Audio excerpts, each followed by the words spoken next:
the street people, telling them that God has smiled on me. God has smiled on you if you got breath in your body, if He woke you up this morning and started you on your way. But I want to tell you some stories of people that God smiled on. We know the story of Dr. Martin Luther King, how he started way back in Montgomery, Alabama in 1955, trying just to get dignity, trying to get respect. And he went all the way to the mountaintop. But he didn't forget about the brothers in the valley. He didn't forget about those trapped in the alley. And I hear Brother Martin King saying, God has smiled on me. He's been good to me. Let me tell you, God has smiled on me. He's been so good to me. Then I see as Dr. King went on, another man stepping to the forefront by the name of John F. Kennedy, who rose up and said, let's not stand back. Let's not wait for a handout. Let's wait for a way out. He said, ask not what your country can do for you, but what you can do for your country.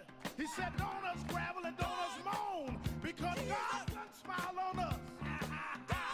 Let me say it. God has smiled on me. He has set me free. Let me say it. God has smiled on me. One more time.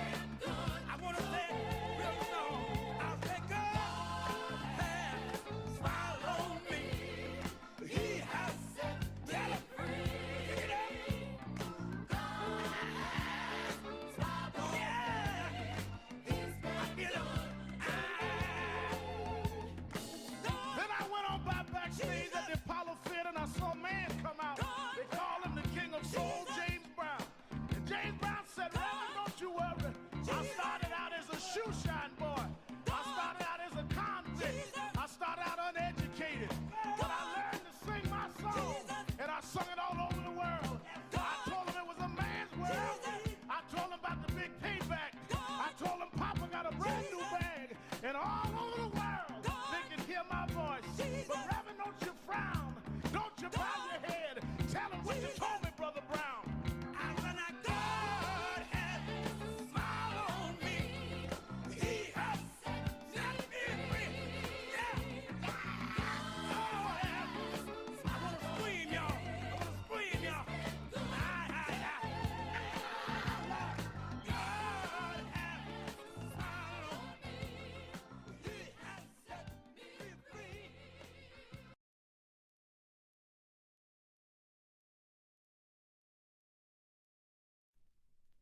God has smiled on me. He has set me free. God has smiled on me. He's been good to me.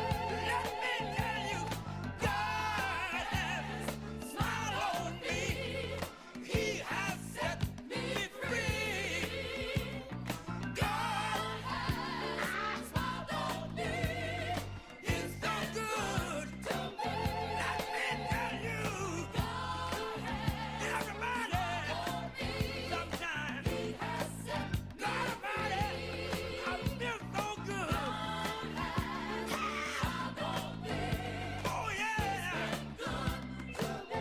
One more time. God has smiled on me. Every day of my life, I feel it. He gives me strength and energy. God helps me to sing. He's been good to me. Oh, yeah. This is Reverend Al Sharpton of Brooklyn, New York. I've been traveling around the country talking to the radio announcers, the church people, and the street people, telling them that God has smiled on me. God has smiled on you if you got breath in your body, if He woke you up this morning and started you on your way. And I want to tell you some stories of people that God smiled on. We know the story of Dr. Martin Luther King, how he started way back in Montgomery, Alabama in 1955, trying just to get dignity, trying to get respect. And he went all the way to the mountaintop. But he didn't forget about the brothers in the valley. He didn't forget about those trapped in the alley. And I hear Brother Martin King saying, God has smiled on me. He's been good to me. Let me tell you,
shoe shine boy.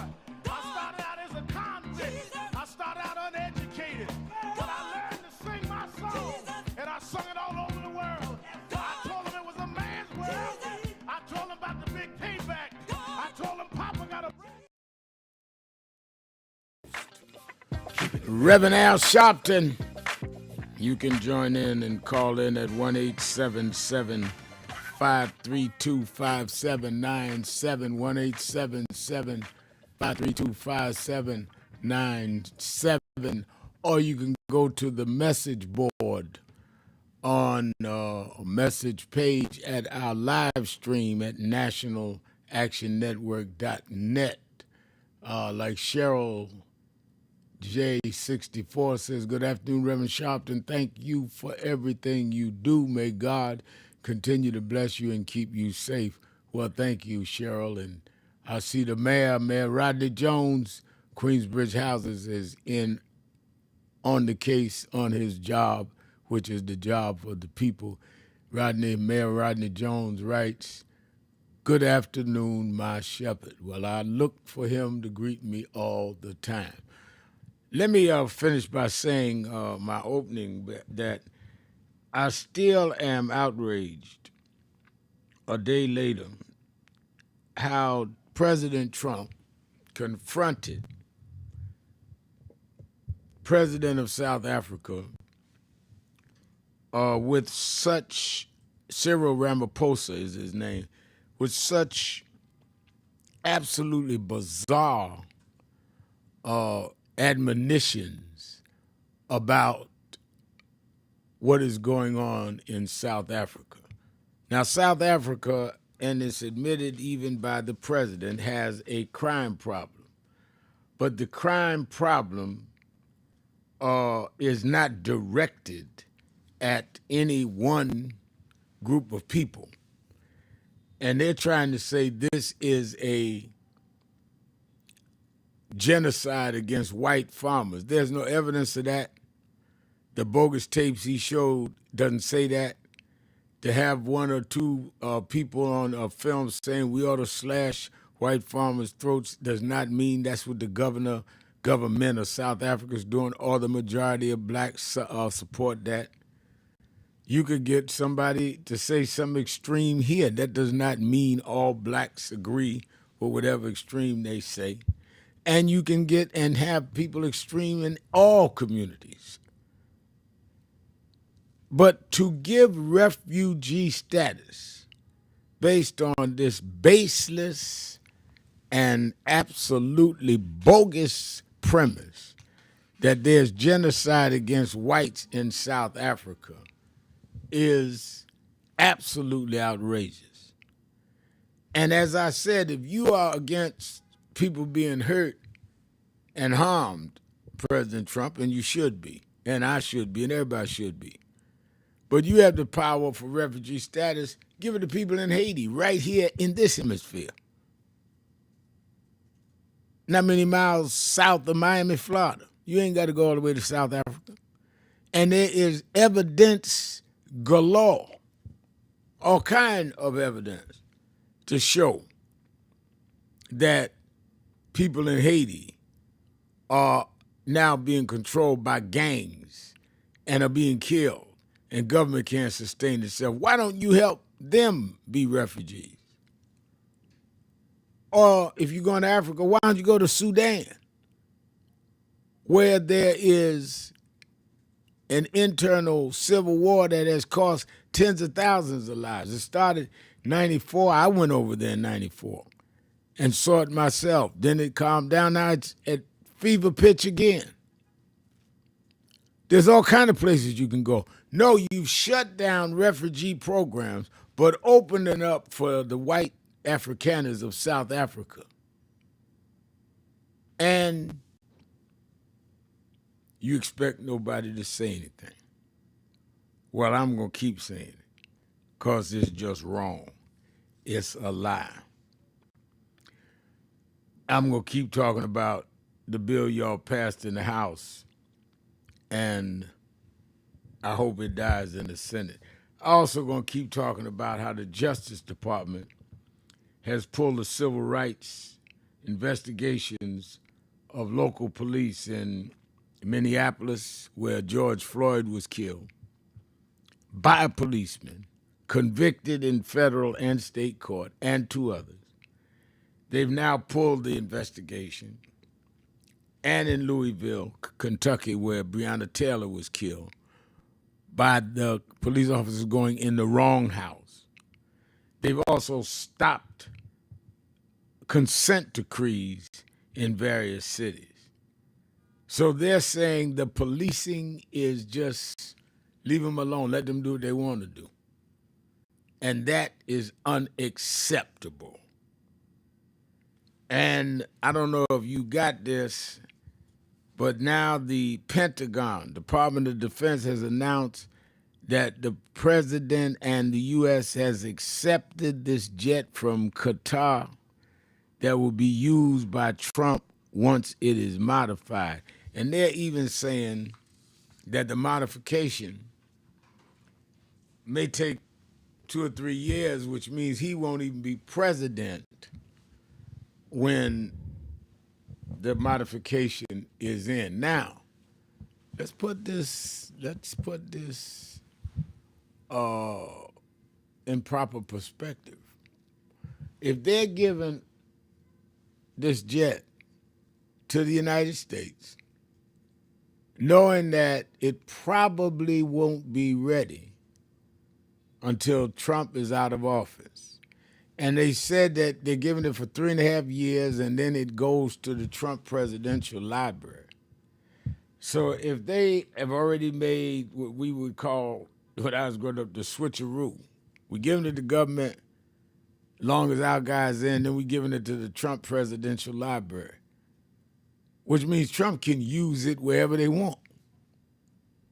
And this is a clear, to me, blatant gift to Trump.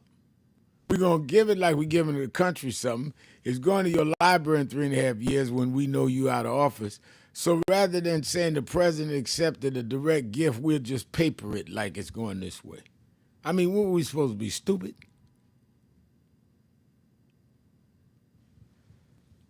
Let's talk about all of this and more. 1-877-532-5797, 1-877-532-5797, or live stream at National Action Network.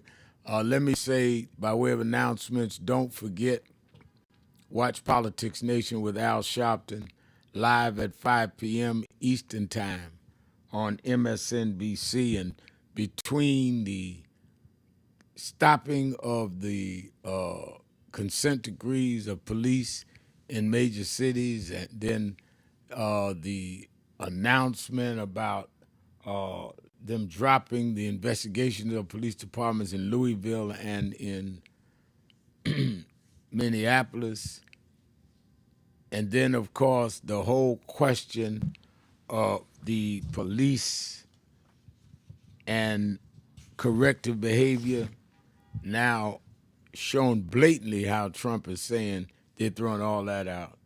Then, of course, with the president's big, sweet bill, going to be a lot of the senators and members of Congress on my show this weekend. I'm going to put their feet to the fire, particularly on this policing issue.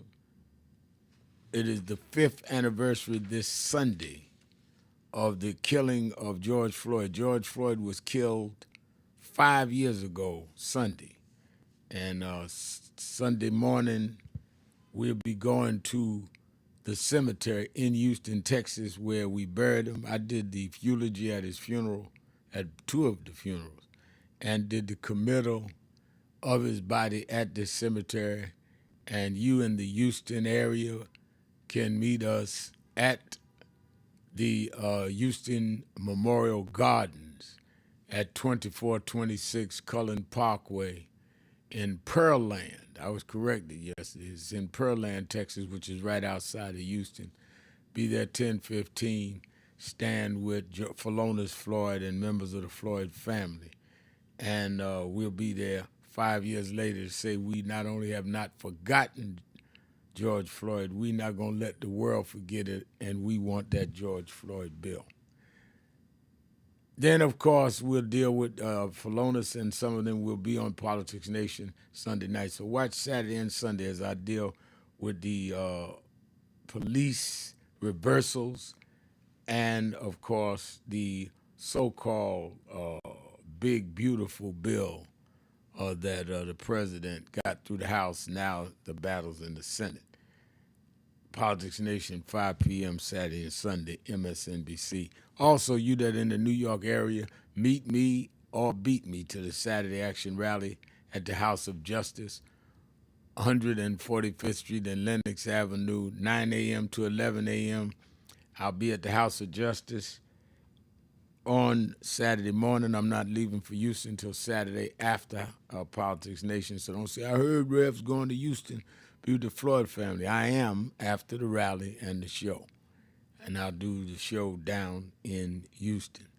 Let me also say that you that are not in the New York area and cannot easily get to the House of Justice, of course, you can watch it live on Impact Television.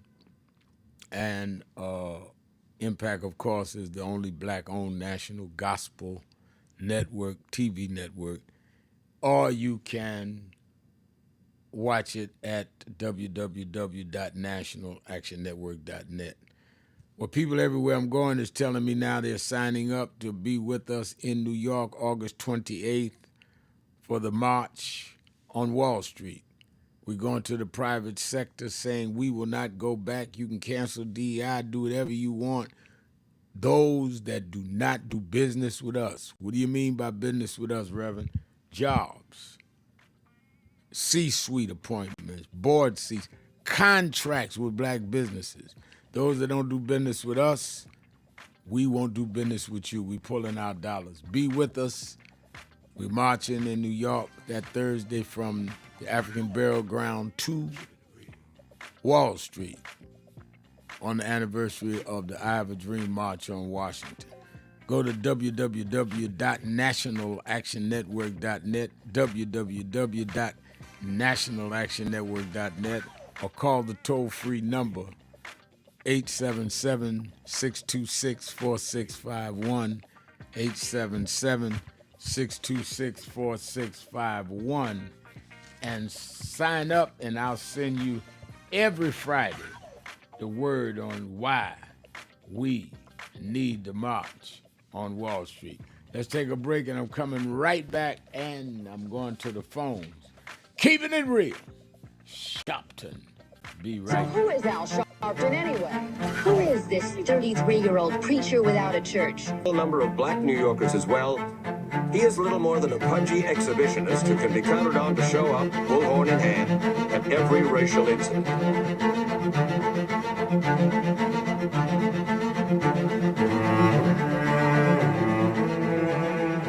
I often quote Mark Twain saying, the two most important moments in life is the moment you are born and the moment you find out why you were born. I had a very troubling conversation the other day that prompted me to do this little video. Young man that I've known a while came to me, and he was crushed. I mean, really crushed, because people were criticizing his work. He's in the ministry, but he's also an actor. And he said he couldn't understand why people were jumping all over, criticizing him, trying to find scandalous and derogatory things about him.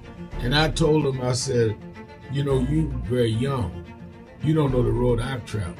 They called me everything but a child of God. A blabbermouth, a loudmouth, too flamboyant, an agitator, a racist, I a race had to baiter. learn. Yeah, right. I was not defined by how others saw me.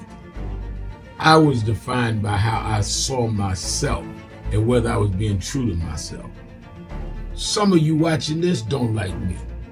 And it doesn't matter as long as I know what I'm doing. And I like me for being real.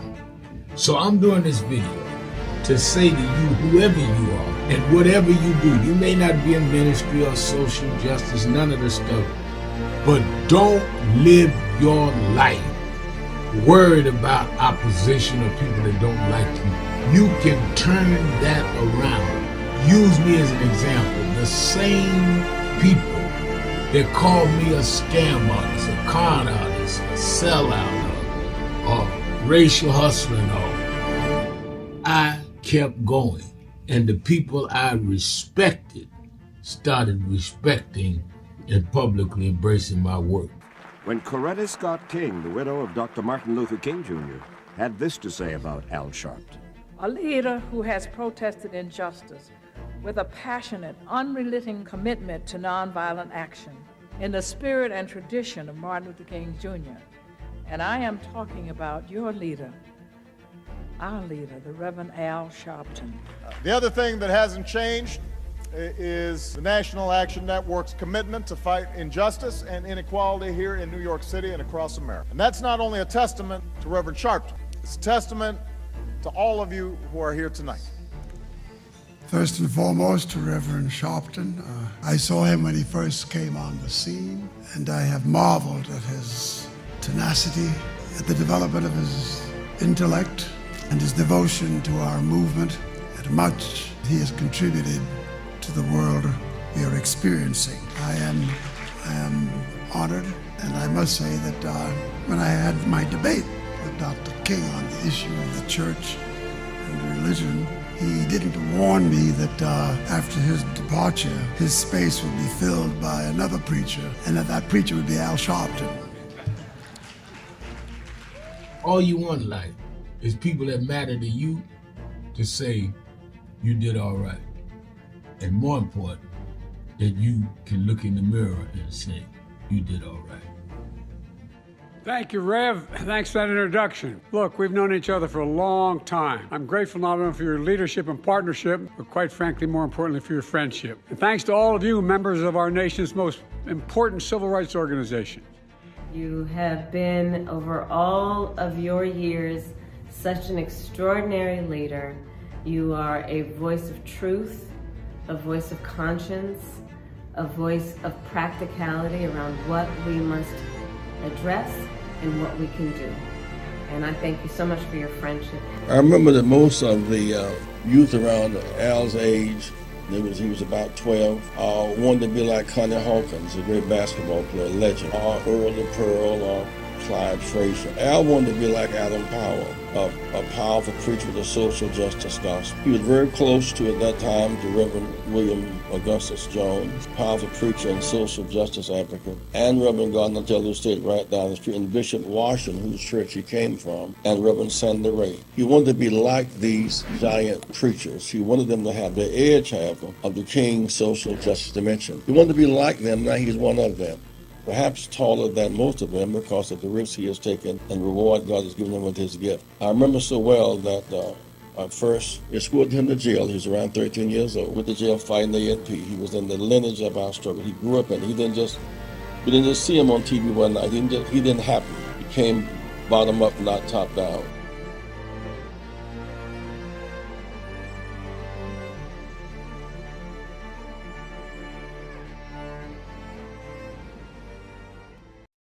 Thank you for joining us for Weekdays Live with Reverend Al Sharpton. Take the time to share this broadcast right now. Tell your friends it's time to keep it real with Reverend Al. Comment your questions now in the chat or call Reverend Al Sharpton directly on air at 877-532-5797. Now stay tuned for Reverend Al. This is Reverend Al Sharpton. As you watch the broadcast, support National Action Network. Go to www.nationalactionnetwork.net and be involved. You can join, take your membership right online, www.nationalactionnetwork.net. Getting ready to start the program, but we need you to be part of the movement.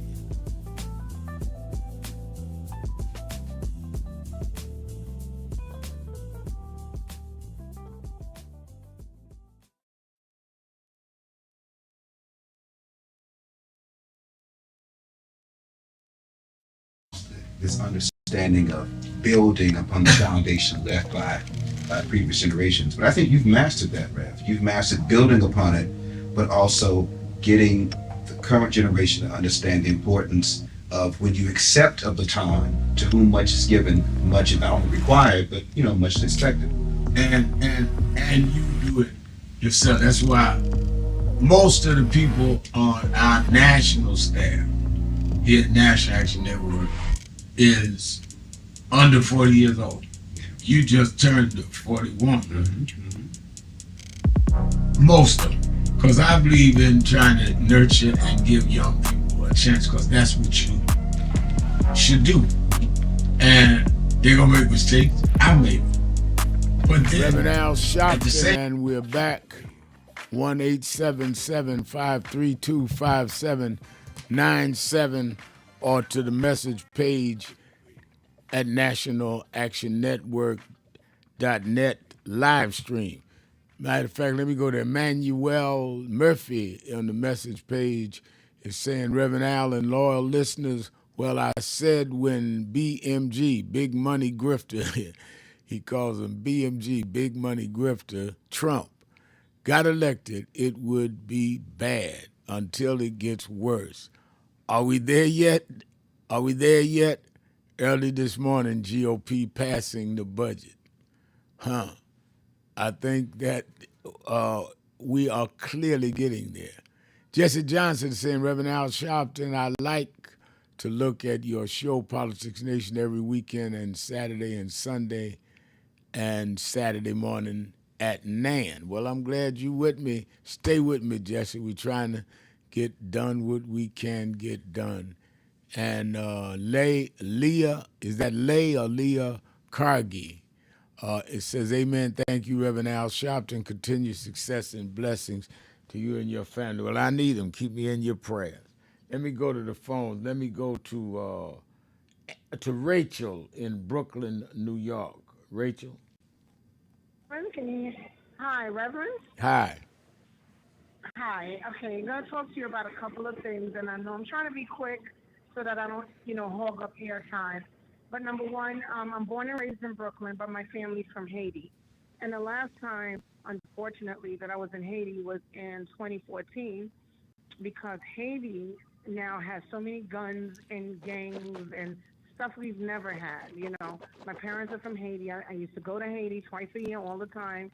I know we grow mangoes and plantains. We don't grow AK-47s and all these guns that got to Haiti. We want to know how they get to Haiti. I mean, I'm being sarcastic because we know how they got to Haiti and the chaos it's causing in Haiti. And how dare, I think the time has come, Reverend, if I'm talking about black people, if we don't unite.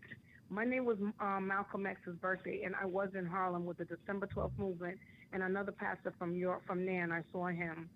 Not McHenry, but another man. I don't know his name. But if we as a race do not decide to come together to fight the evils up against us, we are surely going to be in a really, really bad place. Not that we aren't already. When you talk about Breonna Taylor, there is a man. His name is John Fitzgerald Johnson. He started the NFAC because he decided he was a rapper. He is a rapper, and he was in the military. And he decided it's time for black people to get guns, to legally use our Second Amendment rights, learn how to shoot and defend ourselves. Reverend, we can't keep. This is the woman you spoke with not too long ago when I said I'm tired of marching. I'm tired of all of this. Rodney King, Eleanor Bumpus, Timothy Stansbury, Sean Bell. You know all of these people more than I do. We are tired, Reverend, and we need people like you to use your platform, because we can't allow these cops to keep gunning us down. And look what's going on in Cincinnati right now. Well, let me respond, and thank you for your sharing. If we all got guns, how do you think that's going to stop them? I'll tell you how I think that's going to stop them. I think people are going to think twice, whether you're police or whomever. You're not going to mess with somebody that can take care of themselves. And Reverend, are you aware of the fact that police already know that there are a lot of guns in our community, just like you said there are guns in Haiti? And I think that if I got on a platform and said everybody get guns, that'll make police say, wait a minute, I didn't interrupt you. Okay. They will say, Oh, Sharpton and them talk about arming, so we ain't taking no chances. It could increase them trying to do what they do. And anytime they shoot somebody and they have a gun, they will say it was self-defense. Correct. Where do we stand? I mean, what I do we think gotta do? how has any move? Police. One of the things we've got to do, Rachel, because you sound very sincere, and I'm glad about it, is that how has any movement in history worked? And sometimes it may take longer, but it's toward organized, collective, consistent, and persistent work. So yes, we marched. Yes, we voted. Yeah, we won some, and then they take it back. We got to keep going. But to surrender and say, all right, we all gonna get a gun, they wish they could have found a gun on George Floyd. They wish they could have found a gun on Eric Garner. So I don't think that we need With to. George Floyd, let's go back to George Floyd. I think what happened, what I saw with George Floyd, is that you have so many people around. Well, we forget cops are people. They're men that put on pants one leg at a time. When he was choking George like that, somebody should have called 911. I've called They the did. cops on the cops They before. did. They called the And then we gotta start jumping these Wait a cops. minute. I'm Wait a sorry. minute. Get off of him. You can't choke him to death. The people on the curb did call 911. That's how we got the tapes in that convicted the cops. So again, I thank you for your call. I think the emotions I understand, but we must have strategy. They want us just to have emotion. If the young lady that videotaped George Floyd's killing that we're dealing with on Sunday is the 5th anniversary, if she had jumped on the cops, we'd have never seen the video because they would have arrested her, jumped on her, and took the video. So let's think about which way we're going. And believe me, ain't nobody more angry than I am. I've done more funerals than any preacher in this country and paid for them and led probably more marches than anybody. But I understand they don't care about us being mad, Rachel. In fact, they enjoy it. They care about us being strategic. Anthony in New York. Let's go to Anthony. We just lost him. We just lost Anthony. Let me go to Cliff in Connecticut. Cliff, you're keeping it real with Al Sharpton. Hey, Rev, thanks for taking my call. Listen, I really appreciate you, challenging the callers, even myself on a few times on some issues that you disagree with. And in this particular case, I kind of favor what Rachel was saying. But aside from that, let me say this in reference to Trump and, the African leader, the president. Mm-hmm. I thought it was completely disrespectful. It was intentional. He was ambushed. Why did they meet in the first place? I think he was set up. But also, let me say this from a religious standpoint, since I speak a lot on religion. The majority of South Africans, if they're Christians, I don't know if Trump calls himself a Christian, Vance, this whole administration, because again, they do, from a Republican standpoint, they do take the stand that they are proud based on what Trump is doing, based on his view on abortion and on transgender. They consider that, to be biblical, so they stick with him. But the fact of the matter is, Rev, is that, these are Christians, that are disrespecting black people. So other than, the political party, race is a factor.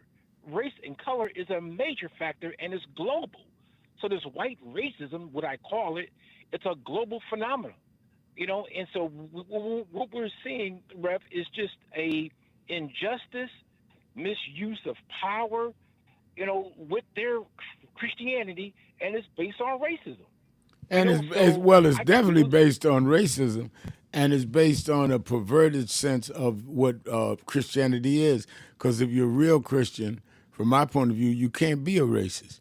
But don't forget, they used to have church and then get their little picnic baskets and go down to the center of town and watch lynching of blacks, having just left church. This is not the first time we've seen the distortion and perversion of being Christians or Muslims or Jewish. You get perversions in any religion.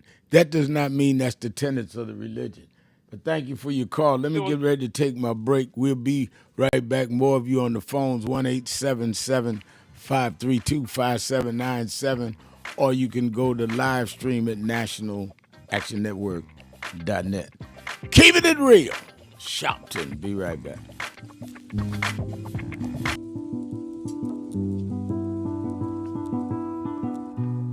I had a thought this morning that I wanted to share with you about mentorship. I am able to do a lot of what I do because I had great mentors. But there are correct ways and incorrect ways to mentor people, in my opinion. I was mentored as a boy preacher by Bishop F.D. Washington, one of the great Pentecostal preachers of his time. Then Reverend William Jones became my pastor after Bishop Washington died, who was unquestionably in the top 5 black church ministers, theologians. Reverend Jesse Jackson, who I started my activism under his leadership, he and Reverend Jones. And I learned politics directly as a youth director from Shirley Chisholm. So even though I didn't finish college, I had the most unique education in the world from being exposed to giants. But the one thing I learned is as I grew older and people started coming younger than me and wanted me to teach and mentor them, the magic of the mentors I had is they did not want me to be their clone. They wanted me to learn things from them and use my own gifts and talent in my own unique way and let me do things on my own, because they knew that if I flopped in some things, it would teach me for the other things. They'll come and help me once I was down, but they were not going to have me avoid being down. And they were not going to impose themselves on me. Why am I saying that? Because too many mentors want clones, and too many mentees want their mentors to put them on a pedestal. Oh, so-and-so didn't do this for me. Oh, so-and-so didn't open doors for me. If they got to open doors for you, it may mean that they knew you weren't ready to go through those doors. Their job is to prepare you. Your job is to develop your own skills, your own unique ways. And I don't care if it's my daughters, who both have come into their own, or anyone else. I'm not a talent agent. I did not form National Action Network to give people their step up. I formed it to fight for justice for everybody. If talented people get in, it's my job to invest and give them a platform. It's their job to get on the platform and perform and show their ability. Sitting with me today in the office as I talk about it is one of my mentees, Reverend Stephen Marshall. Now, Stephen, you just came around us when you were how old? 11 years old. 11 years old. You just turned 40 and now you're called to the ministry? Yes, sir.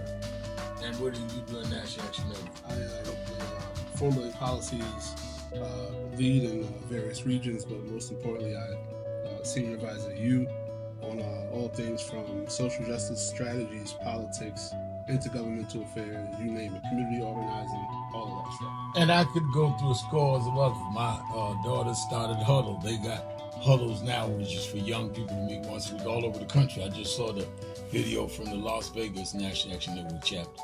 Now, when you decided to preach, did I ever tell you to become a preacher? Not one time. Who called you to preach? The Lord.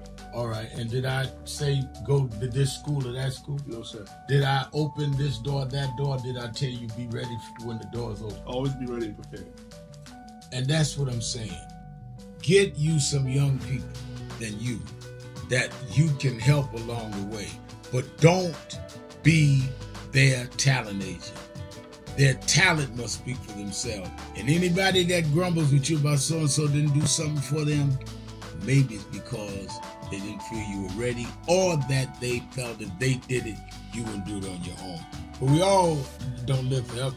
I want the next generation to speak of me, of National Action Network, and others, the way I speak of Reverend Jones and Bishop Washington and Shirley Chisholm and Reverend Jackson. But I just don't want young people to feel that somebody ought to give them the reins of leadership or give them the reins of business or whatever it is you're in. You need to learn from their journey, get the pearls of wisdom from them, but don't have them do for you, because then it means you can't do it for yourself.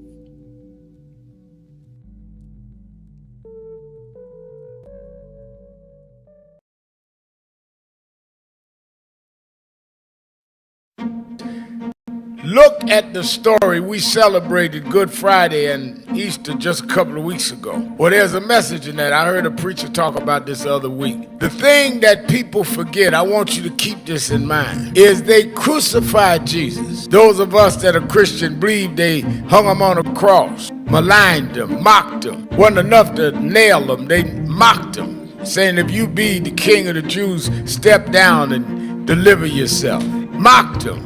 Ridiculed him. He wanted water, they gave him vinegar. Crowned him with a crown of thorns. When they should be giving you your celebratory, they're going to give you some attacks. But the end of the story was they went and laid him in Joseph's tomb. Didn't even have a family tomb. Didn't have insurance like some of us. Laid him in a borrowed tomb. But the third morning, this is the story they tell it. The third morning, when they came to where they laid him, he wasn't there. My message is to you today that don't let them catch you where they laid you. They may kill your name. They may crucify your character. They may tell you you are nothing from nowhere, but when they come to where they laid you, let you be gone on to somewhere else. I've been called everything but a child of God. They said I'd be nothing going nowhere. They castigated us. They called us troublemakers. They called us loudmouth. And when they came to see me go to jail, I wasn't there. They catch me on MSNBC now. They catch me leading marches now. I serve a God that not only will go through the crucifixion, but to bring you through the resurrection. We're going to resurrect in the city. Stand up, black man. Stand up, black woman. This is our time.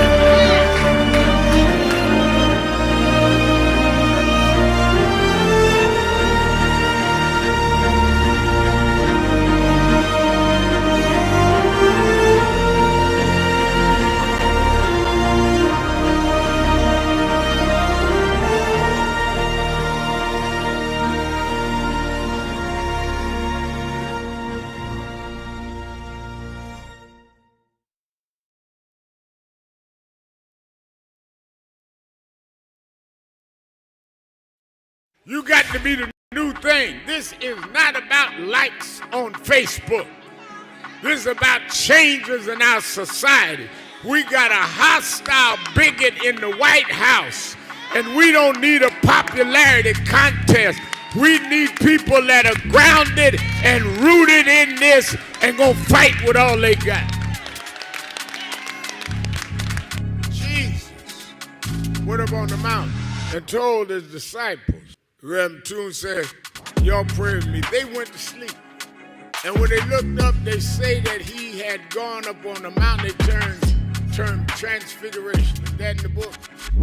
And he was talking to Moses and Elijah. If Jesus had to talk to those that preceded him, then how you so brilliant you ain't got to talk to nobody? So as we embark on dealing with this DEI fight, I wanted to read, I studied all week. What would Dr. King be saying? What would Reverend Jackson be saying? That's what we do. This ain't a Sharpton thing or whoever thing.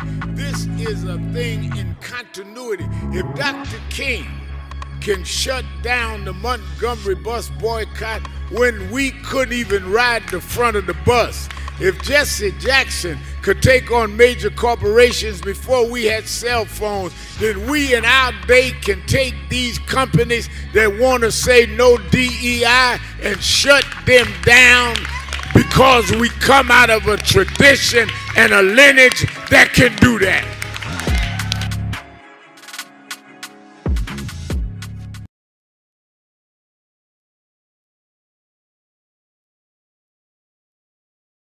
It's been a long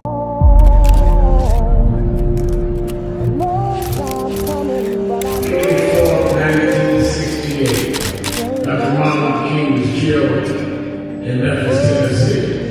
And it has been the commitment of National Action Network to always, in the month he was killed, to let them know they killed the dreamer. I have a dream today. They can't kill the dreamer.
Live, Rev.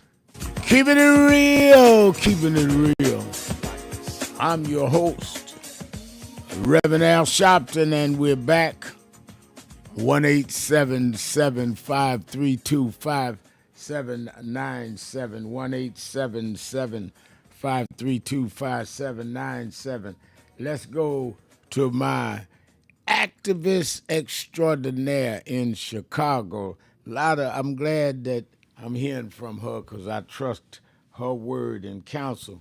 A lot of craziness going on in Chicago. The mayor of Chicago and I spoke. I spoke with some of the ministers, Reverend Marshall Hatch and Bishop Brian Brazier, where they're trying to have the Justice Department go after the mayor for citing which blacks he had in his administration.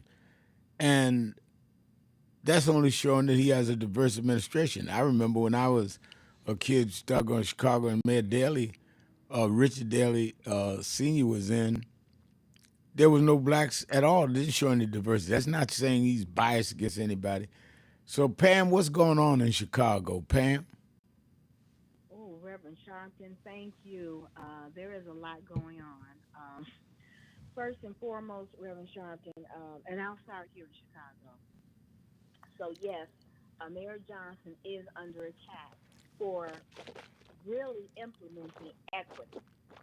And there is always the assumption that if a black person is appointed to a position or hired for a position, somehow it's affirmative action, or they're unqualified, or they're simply there because of their race. And it is sickening and it is disgusting. But guess what? We have a Mayor Johnson who is steadfast and who will name it and claim it. And there are those of us who believe in him and will stand by him 100%. There are also organizations, Reverend Sharpton, as you know, who support him wholeheartedly. Let the people understand that there are people in this city, starting with the whole faction of Paul Vallis supporters who, ran against him in his election, in the election, general election. They're black. They claim to be activists, community workers. They claim to work for the youth and working for homeless families. That may be true, but they're betraying us when it comes to this mayor. It's one thing to criticize him, Reverend Sharpton, but to have actual actions of betrayal. That is what is going on. And Reverend Hatch can tell you, but we're aware of it. So, yes, he is under attack by the DOJ under the administration of this adjudicated sexual abuser. You have a criminal, a convicted criminal, who is putting the DOJ on our mayor. And there are those of us who are not going to have it. And so we are organizing and looking at what we need to do to let our mayor know that we support him. I've put a call into his office. I've also emailed his office. But much more is to come. And I know you all are giving him sage advice as to how to deal with this racist DOJ. Pray for our Mayor Johnson. He is doing the right thing by the west and south sides of Chicago, which are predominantly black, which have been predominantly ignored by Mayor Rahm, Mayor Daley, and every other mayor except Mayor Lori Lightfoot. She gave some attention to the south and west side. And you know our honorable dear Mayor Harold Washington. You know how he cared about black people. Yep. It is about equity. It's not about giving someone something. If you want to talk about who's been giving something, look at the Irish community. Look at, I'm going to say it, look at the Jewish community. Yep. I mean, we have to tell the truth about this. Black people are fighting for everything, and we wholeheartedly support this mayor. His heart is in the right place, his mind is in the right place, and his intellect is in the right place. I just wanted to get that out there, Reverend Sharpton. So thank you for being a part, I'm going to say, of that advice team, right? The advisory team that he's going to need to get through this this siege on his office and how he's trying to conduct himself as mayor and be fair. No matter how much you do for black people, there will always be white people who will still benefit. Yeah. Because it's baked into the structure of this racist country. They own every avenue of government, finance, education. They control all systems of government. So they'll never be without. But Reverend Sharpton, I want to make sure I get this in. This adjudicated sexual abuser, this insurrectionist, he said when he met with the South African president, and I hope, Reverend Sharpton, that you can get someone, not the president, he probably, but at least someone from South Africa government, because he stood there and lied and said that the white farmers, they were victims of genocide. That is a bold, bald-faced lie. Yep. But let's look at the implication of that lie, Reverend Sharpton. You tell me, Reverend Sharpton, because you're the expert in this, what happens when white people accuse black people of some type of criminal act or terroristic act or attacking white people? Usually the outcome of that. Right? That is, they will start to attack us. So you, in essence, this is what this sexual abuser did. He put the lives of black South Africans in jeopardy because he's now scared the white South Africans, thinking that there is genocide and that they're being murdered because they're white. So he is almost, in essence, starting a civil war with the help of that Hitler-saluting Musk. Do you see what they're doing, Reverend Sharpton? I know you. And they're doing it in plain daylight. I mean, they're not hiding it. Yeah. All right. And the media is complicit. So, Reverend Sharpton, I know we've got to do what you need us to do and participate in your boycott. We've got to support you, but we have to stand up to this terrorism. That's the way I see it. Absolutely. No, it's not either or, it's both and. You're correct. Let me go to Germany, hear from Brother Rick. Rick? Good day, Brother Sharpton. Good day. I just wanted to say that South Africa is rising. I don't think Trump embarrassed the South African president the way he wanted to. I think South Africa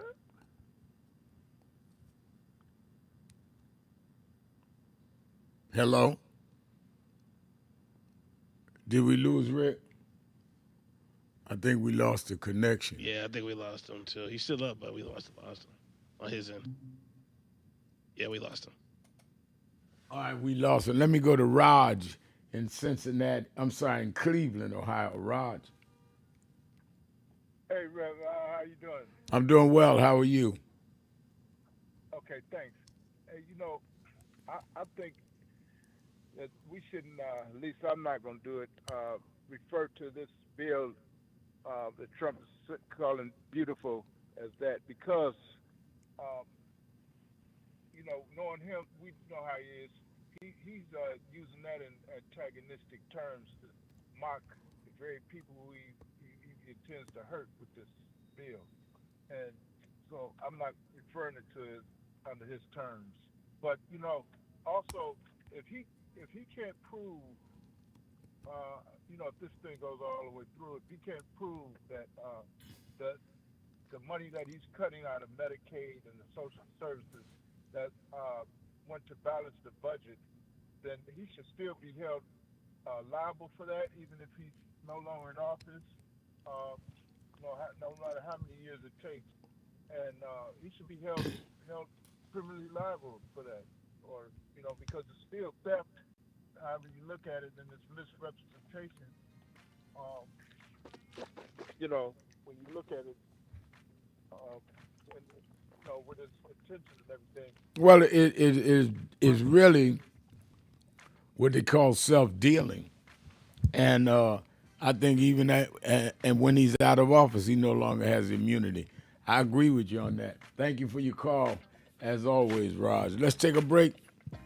We'll be right back. Keeping it real. Sharpton. Be right back.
Country, talking to the radio announcers, the church people and the street people, telling them that God has smiled on me. God has smiled on you if you got breath in your body, if He woke you up this morning and started you on your way. But I want to tell you some stories of people that God smiled on. We know the story of Dr. Martin Luther King, how he started way back in Montgomery, Alabama in 1955, trying just to get dignity, trying to get respect. And he went all the way to the mountaintop. But he didn't forget about the brothers in the valley. He didn't forget about those trapped in the alley. And I hear Brother Martin King say, God has smiled on me. He's been good to me. Let me tell you, God has smiled on me.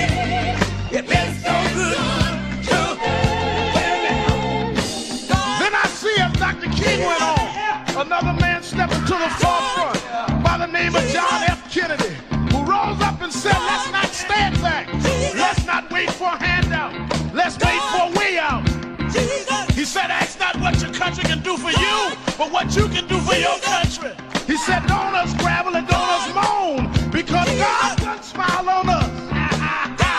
Let me say it. God has smiled on me. He has set me free. Let me say it.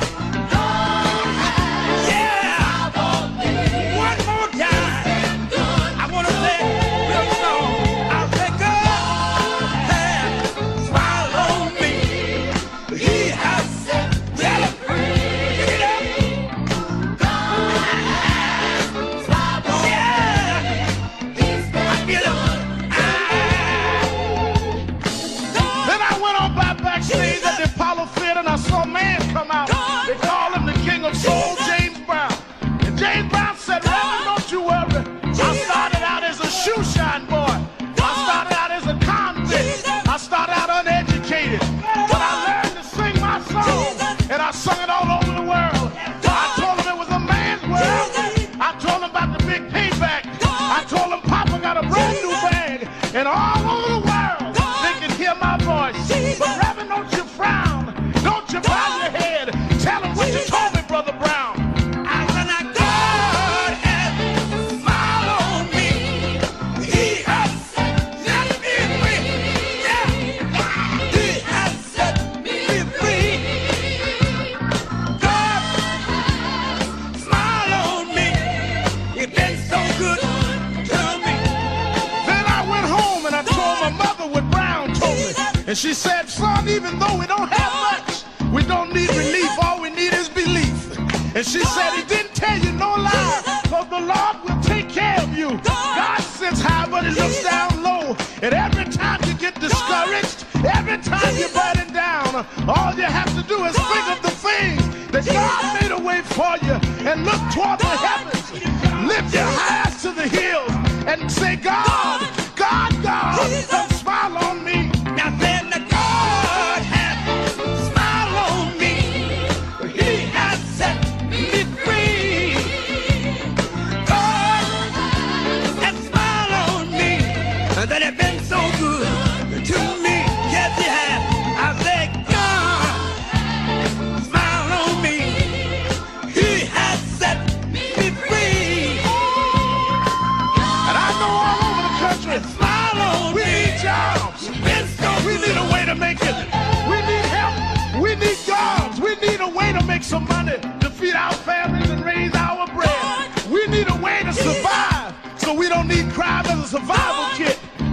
need a little bit, but don't give the hope up.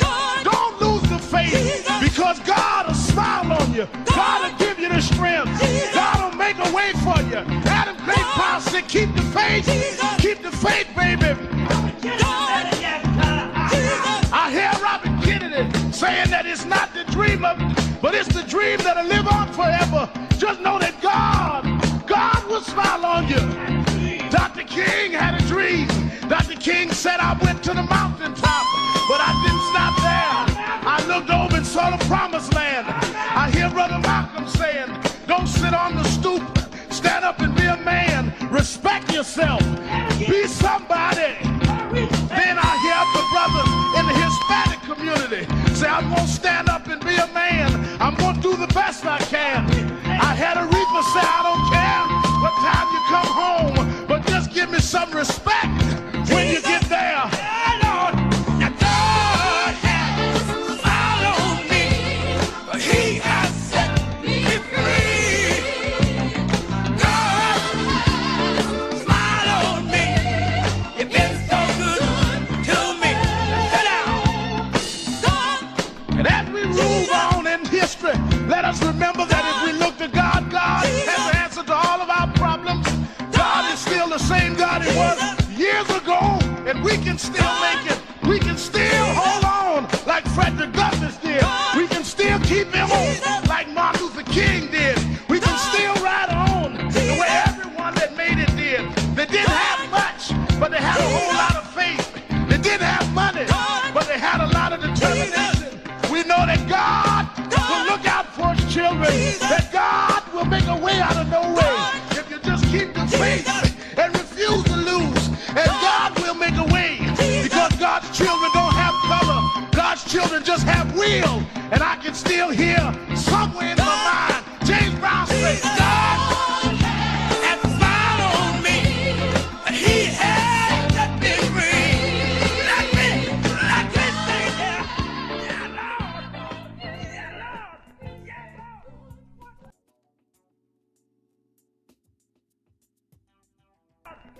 Lord.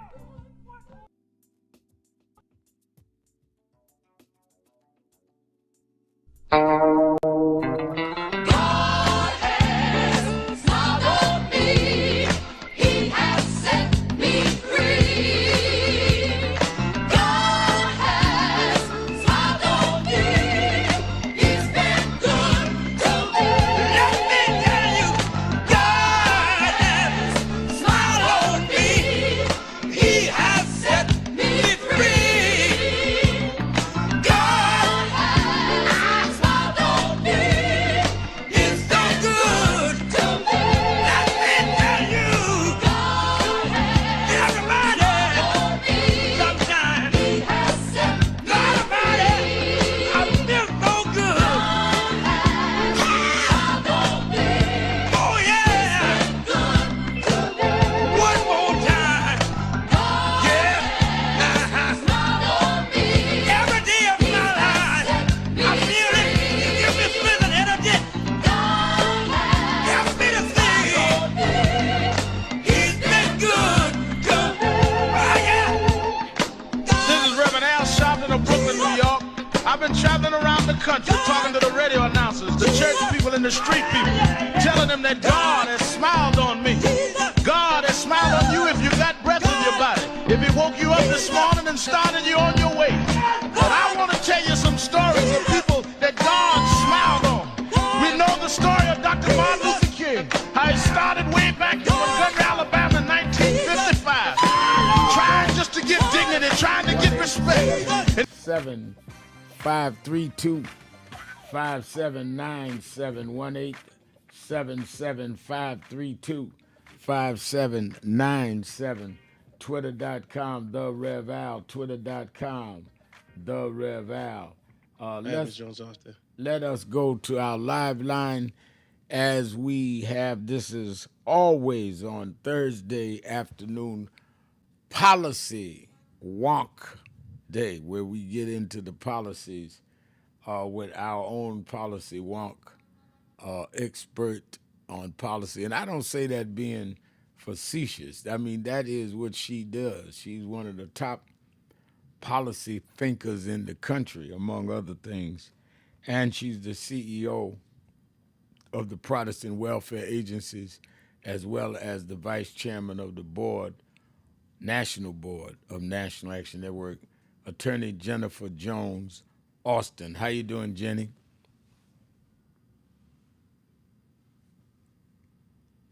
I don't hear Jenny.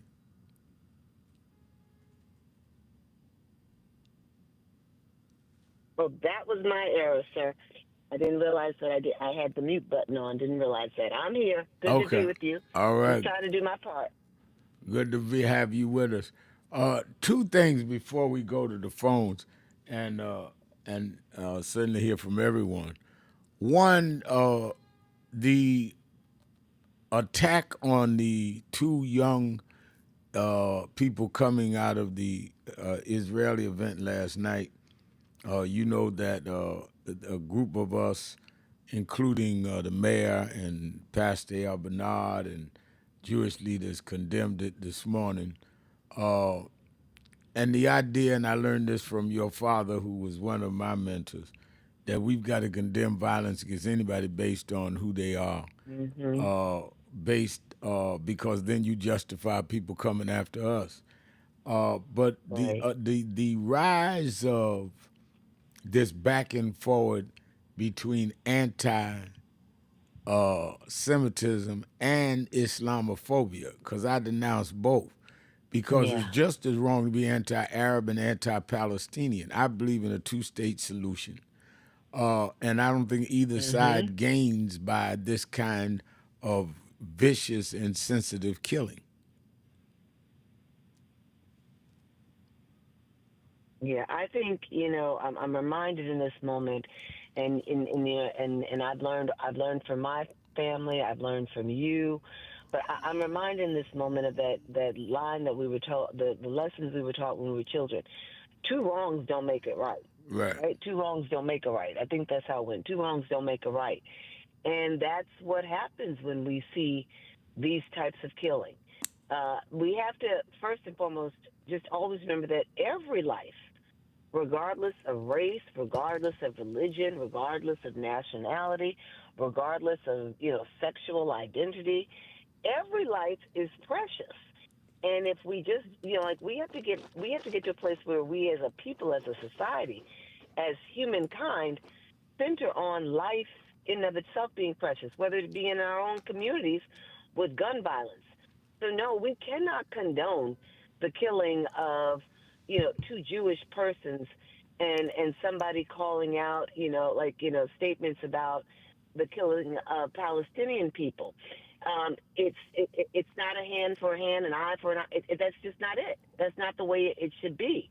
We've got to respect all human life and appreciate that any killing, in this moment of people based on, religion is just unwarranted, and we should have no place for it.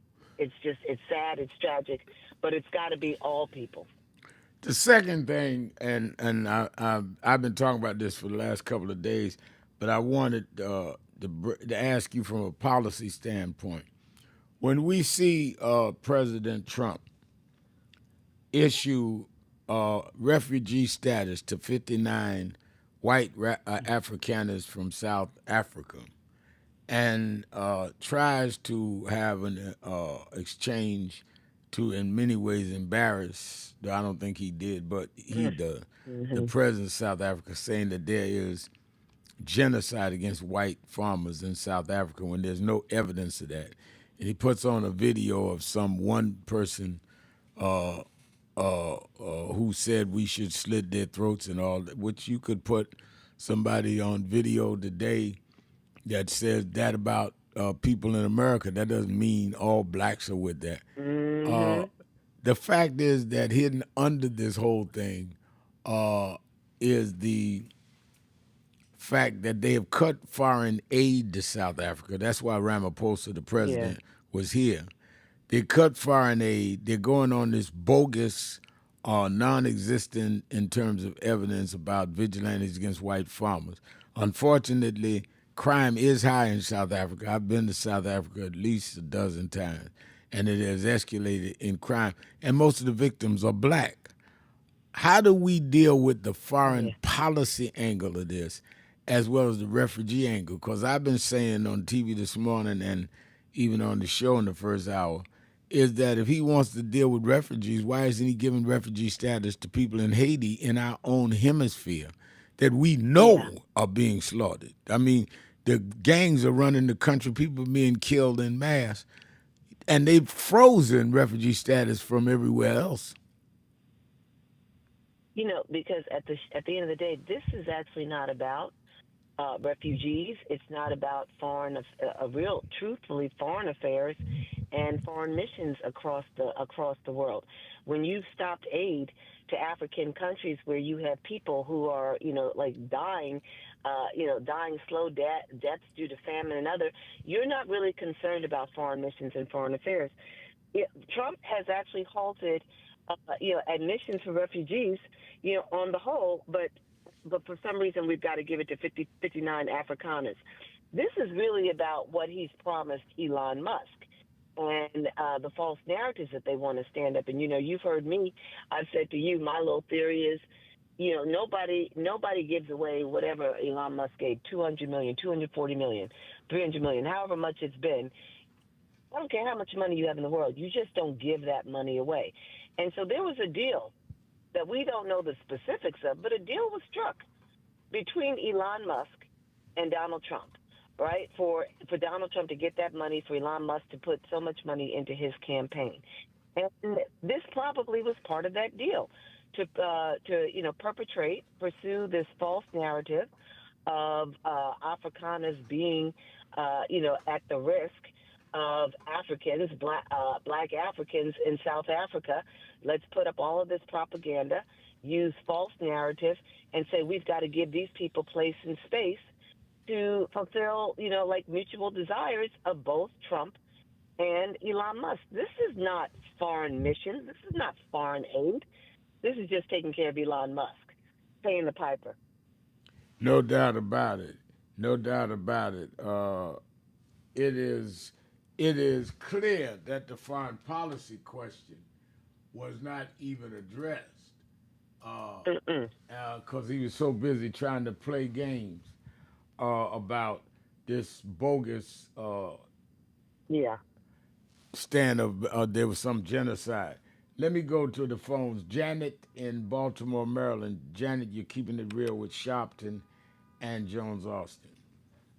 Hi to everyone. I want to say first that the Chicago mayor, all he has to do, whether this goes to council or goes to court or wherever they're going to try to take him to challenge what he's done, is just simply tell him he's following the lead of our dear president. He got an all-white cabinet except for one black person, so he's just following his lead. He putting in his people that he trusts, that have loyalty or whatever, and that should settle the whole thing. Doing the same thing he did. As far as the South African president, I think he handled himself very well. It seemed like he was waiting for the clown to come out the closet or somebody to jump up and say, "Got you, April Fool" or something. Because he was just sitting there like, what is this? Where is this? And Trump couldn't answer none of those questions. Right. But I want to know, is anybody going to find out who put that video, that tape together? Yeah, that's a great question. That's a great question. Let me take my break. Thank you for your call. We'll be right back. Keeping it real. Sharpton. Jones Austin. Be right back. This understanding of building upon the foundation left by previous generations. But I think you've mastered that, Rev. You've mastered building upon it, but also getting the current generation to understand the importance of when you accept a baton, to whom much is given, much is not only required, but much is expected. And you do it yourself. That's why most of the people on our national staff here at National Action Network is under 40 years old. You just turned 41. Most of them. Because I believe in trying to nurture and give young people a chance, because that's what you should do. And they're going to make mistakes. I made them. But then at the same time, they got to respect those that went ahead to lay the path that they walking down. Otherwise, don't nobody, I said one Saturday morning at the rally, don't nobody urinate or piss on the tree roots but a stray dog. Because your roots is what is permanent. Your branches go with the seasons. Your leaves go with the season. The roots don't change. You judge the tree by the roots, not by the branches. We're all branches from trees that were grounded, planted, and rooted. And I'm a branch of the tree of the movement that I come out of. Somebody else, another movement.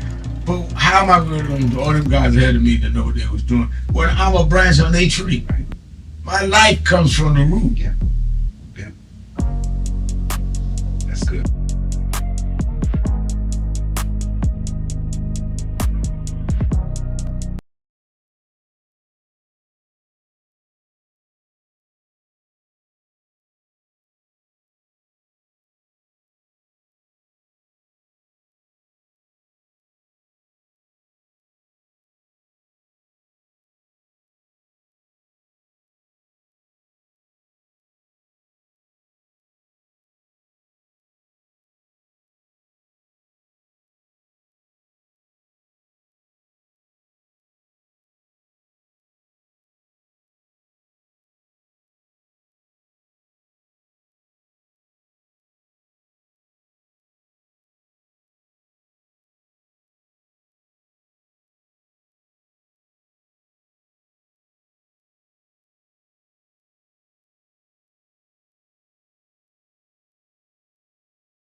this understanding of building upon the foundation left by previous generations. But I think you've mastered that, Rev. You've mastered building upon. Thank you, Mr. Mayor. I called the mayor and called Rabbi Potasnik early this morning as soon as I heard about what had happened. Because it is very important that we understand that this is not just a problem for one community. It's a problem for all of us if we don't stand together when any one of us is attacked. When we faced a case here in New York many years ago with Eric Gardner in Staten Island, Rabbi Potasnik and many of the Jewish leadership, Mr. Miller and others, stood with us. They should not have had to wait and hope that some of us would stand with them when this ugly, despicable act happened.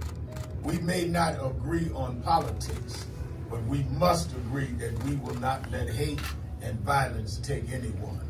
If this had happened in a fair at Schomburg Library, and it was two young blacks, I would have expected to see Jewish leadership stand with us. It happened at the site of the Museum for Jewish in Washington. Two people, innocent people, lost their lives. They should expect that we'll be here. The fact is, you cannot be a civil rights activist. Keeping it real, keeping it real. I'm your host, Reverend Al Sharpton, and we're back. 1-877-532-5797. Attorney Jennifer Jones Austin is our co-host. And Jenny,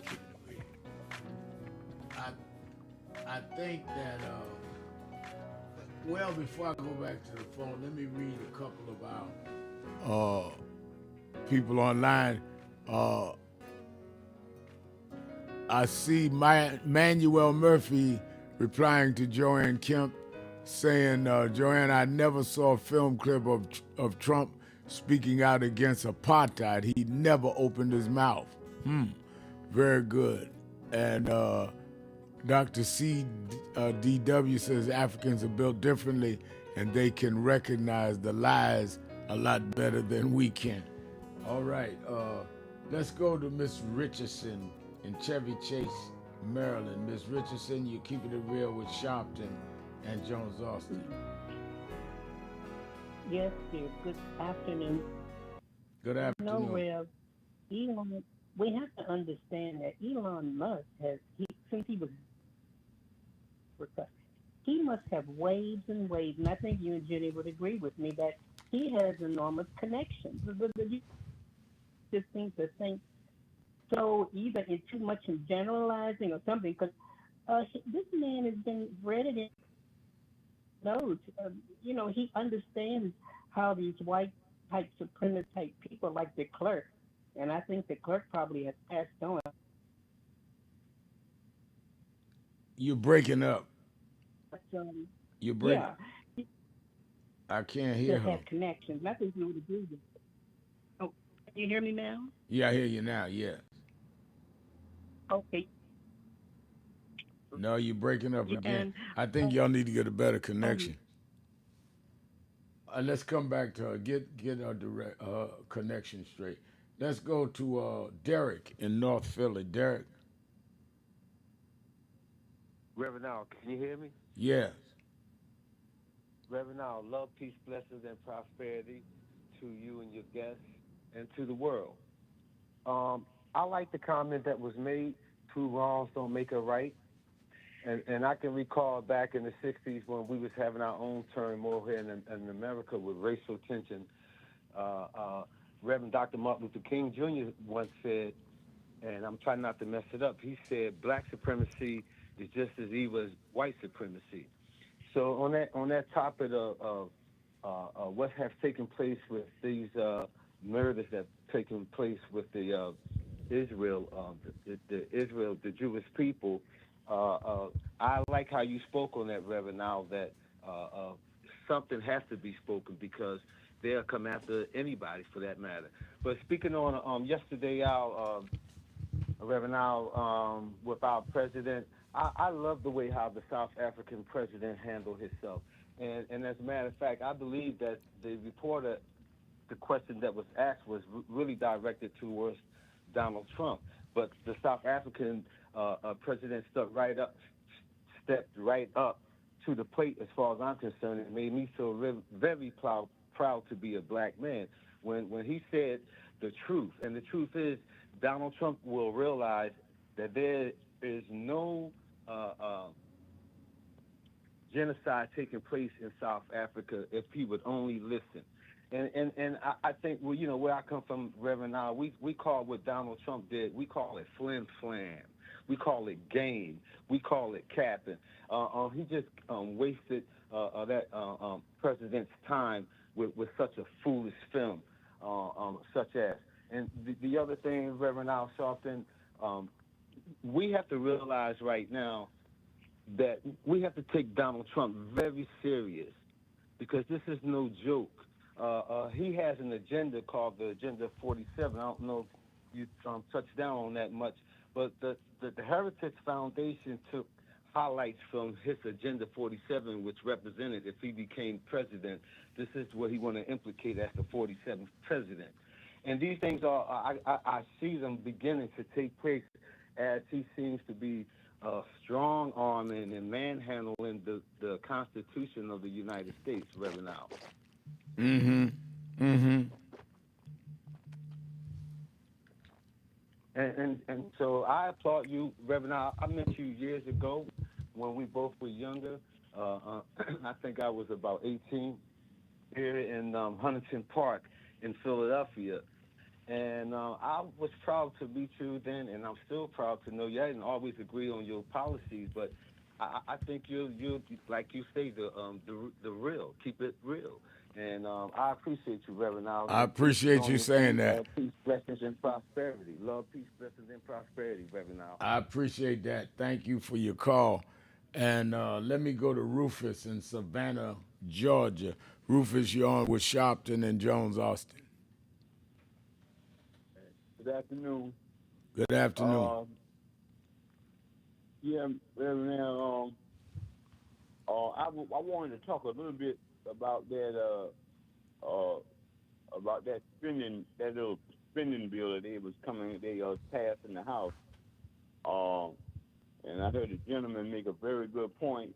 A lot of people don't know that hidden within that spending bill is a provision that they make up. They put a provision in that spending bill that the courts can't hold Donald Trump in contempt. A lot of people don't know that. That's in the bill? And, you know, that's in the bill.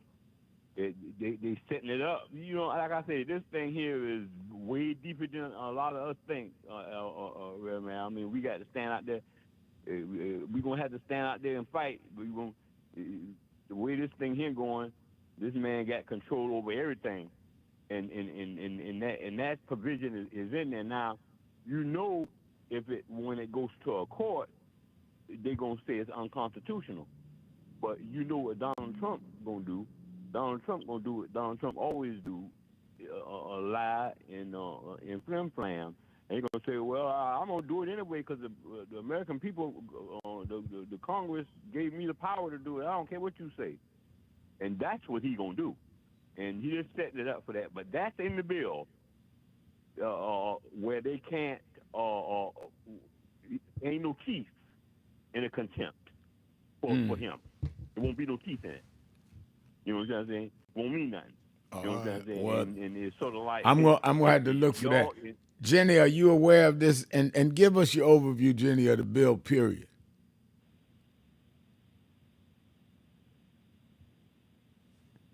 Is Jenny there? I'm right here. The overview, in short, is that it is disastrous for low-income and middle-income Americans. It is a bill that, you know, on its face looks like it's going to put another $1,000, $2,000 in the hands of people who are like in the lowest, 20% or 40% in terms of earned income. Americans. So people, who are making less than $150,000, less than $200,000, it looks like it's going to put, money in their pockets, but it's not a whole lot of money. And especially if you're making, well below $100,000. It may look like you get a few dollars in your paycheck from the tax cuts, but on the flip side, the only way that he pays for the tax cuts and some increased spending for defense is by making cuts to Medicaid, making cuts to SNAP. And it's estimated that when we look at the Medicaid cuts, that more than 8 million low-income Americans who qualify for Medicaid because their income is low to begin with, that they're going to lose their health care insurance completely. It's going to take away food support, food money for more than 3 million Americans. And that, when you think about it in that manner, that's a significant impact. If you're just getting a few more dollars from tax cuts, it's going to be more than offset by the greater expenses that you have that you can't pay for in health care and in food. And that's just the beginning. That's just the beginning. It's a bill that reinstates for wealthier people who have houses. It's going to reinstate the deductions that you can take on interest, real estate, taxes. You got to turn your volume up. For some reason, you start going down.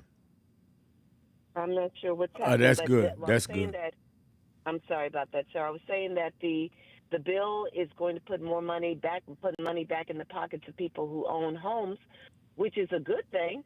But, many lower and middle income people can't afford homes anymore. So it's a bill, in short, that takes care of people who already have, and it just wreaks more havoc upon households who are struggling to make ends meet.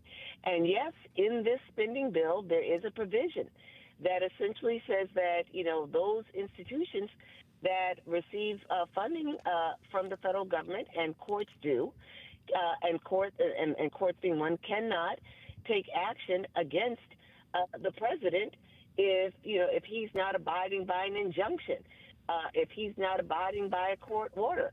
And so that often happens, and a lot of people don't know that you will have Congress put forth a bill, and while you're looking at the major components of the bill, you're looking at its overall, what it's supposed to do, they will put in there clauses and provisions that have nothing to do with what is the subject So of the wait a bill. minute. Give me that again. That the president, you cannot do what you can't hold the president accountable for what? It says that federal courts can't use appropriated funds to enforce a contempt citation for failing to comply with an injunction or temporary restraining order. Meaning that if he does an allotment of money, and they do it in violation of standing civil rights laws or whatever, you cannot hold them in contempt, or you cannot hold them accountable for that? Right. Now, there are certain elements, like they're looking at whether or not, what they call security has been given, like money set aside that would cover damages and costs. But if no money's been set aside, and in many of these cases that we're looking at right now, no money's been set aside, then it's saying that the federal court can't hold the president in contempt for refusing to comply with an injunction or a court order. So you slip it in there while everybody else is paying attention to the cuts to Medicaid, the cuts to SNAP. The thinking is you slide that in there, nobody sees that. If the bill should pass, now it's law. Wow. Well, thank you for bringing that up, Rufus. Thank you. Wow. I did not know that. We had not dug deep enough into that. Let me get ready to take a break, and we will be right back. More of you on the phones, 1-877-532-5797, 1-877-532-5797. Sharpton, keeping it real. Be right back. Thank you, Mr. Mayor. I called the mayor and called Rabbi Potasnik early this morning as soon as I heard about what had happened, because it is very important that we understand that this is not just a problem for one community. It's a problem for all of us if we don't stand together when any one of us is attacked. When we faced a case here in New York many years ago with Eric Gardner in Staten Island, Rabbi Potasnik and many of the Jewish leadership, Mr. Miller and others, stood with us. They should not have had to wait and hope that some of us would stand with them when this ugly, despicable act happened. We may not agree on politics, but we must agree that we will not let hate and violence take anyone. If this had happened at an affair at the Schomburg Library, and it was two young blacks, I would have expected to see Jewish leadership stand with us. It happened at the site of the Museum for Jewish in Washington. Two people, innocent people, lost their lives. They should expect that we'll be here. The fact is, you cannot be a civil rights activist or leader if you're only for your own civil rights. You cannot be a faith leader if you only stand up for people in your own faith. So I would hope that people that see us stand together know we not only stand together for a press conference, we will defend each other's places of worship, education, and each other's right to peaceful protest, whatever we want. But you give people that peacefully protest a bad name when you turn naked, raw hate vigilantism and try to cover it that you're standing for a cause other than your own erosion of morality and a sustained sense of we all have the right to disagree without being disagreeable. So I thank the faith leaders for coming. I thank the mayor for responding. I thank the Rabbi Potasnik for helping us come together. All of us know there'll be people in our communities that will not understand why we're together. That's why we're together, because we need to make people understand that until we all understand why we're together, we're going to keep having tragedies, and we cannot have it wait to come to outdoors. That's why the imams are here. Islamophobia is wrong, homophobia is wrong, and yes, anti-Semitism, even well polished, is wrong and must be condemned. Thank you. Thank you, Reverend.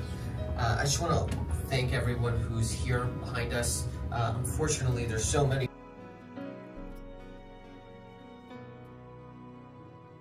Stop telling yourself you're not confident of what you could do. When people with half your skills and a quarter of your talent have gone on to create big waves in life, if you look at them and you know you're more gifted than them, then what is your problem? You are looking for someone to come and drag you into success. You've got to use what you have, which is, in my judgment, more skillful than others I've known in your areas. Use that and believe in that, and your confidence will build up as you get going and start doing. And don't chase the spotlight. Sharpen your skills. Live in your purpose. And you'll get so good the spotlight will be chasing you. Be so good they can't help but talk about you and put the spotlight on you. You don't get your energy from chasing the spotlight. You get your energy by chasing your purpose. The spotlight and other adulation will come with it. Have a great day.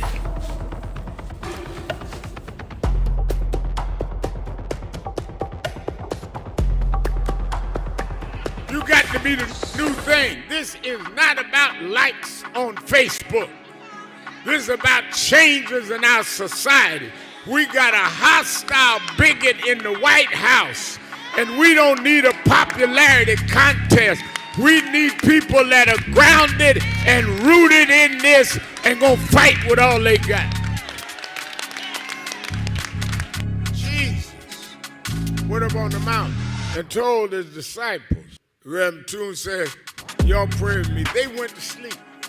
And when they looked up, they say that he had gone up on the mountain. They turned term transfiguration. Is that in the book? And he was talking to Moses and Elijah.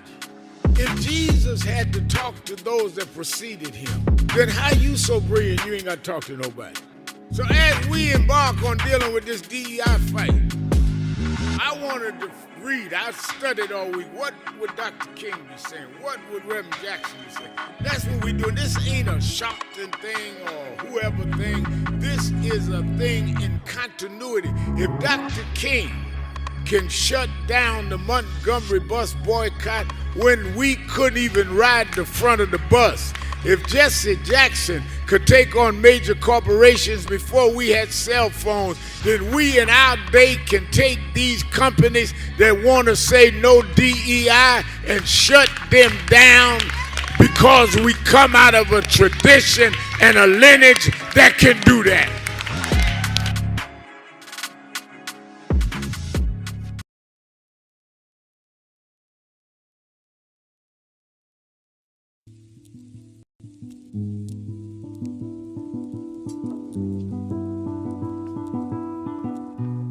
I had a thought this morning that I want to share with you about mentorship. I am able to do a lot of what I do because I had great mentors, but there are correct ways and incorrect ways to mentor people, in my opinion. I was mentored as a boy preacher by Bishop F.D. Washington, one of the great Pentecostal preachers of his time. Then Reverend William Jones, who became my pastor after Bishop Washington died, who was unquestionably in the top 5 black church ministers, theologians.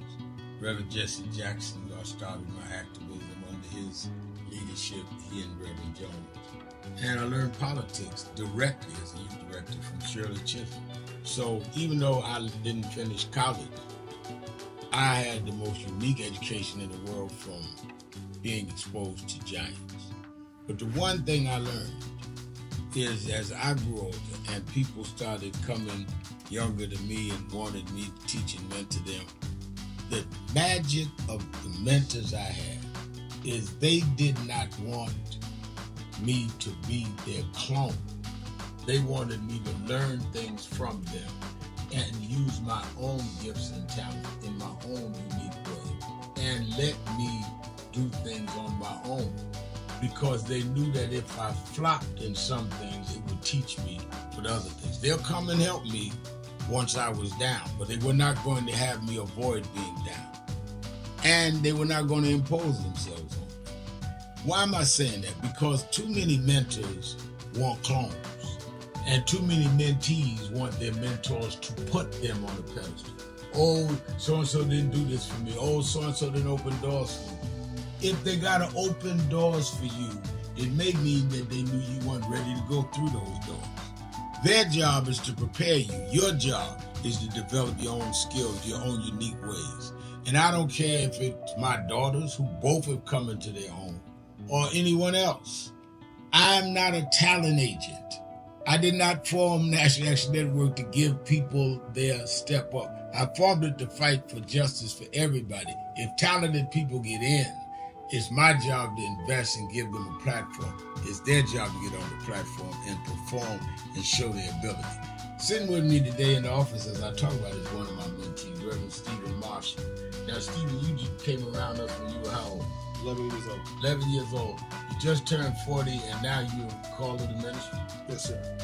And what do you do in National Action Network? I formulate policies, lead in various regions, but most importantly, I senior advisor to you on all things from social justice strategies, politics, intergovernmental affairs, you name it, community organizing, all of that stuff. And I could go through scores of others. My daughters started Huddle. They got Huddles now, which is for young people to meet once a week all over the country. I just saw the video from the Las Vegas National Action Network chapter. Now, when you decided to preach, did I ever tell you to become a preacher? Not one time.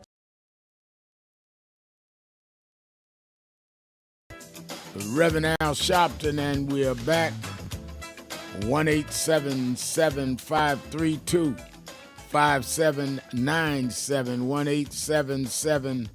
1-877-532-5797. Twitter.com, TheRevAl, or go to our live stream at www.nationalactionnetwork.net. And you can go to our message board and leave a message. I'll read as many as I can.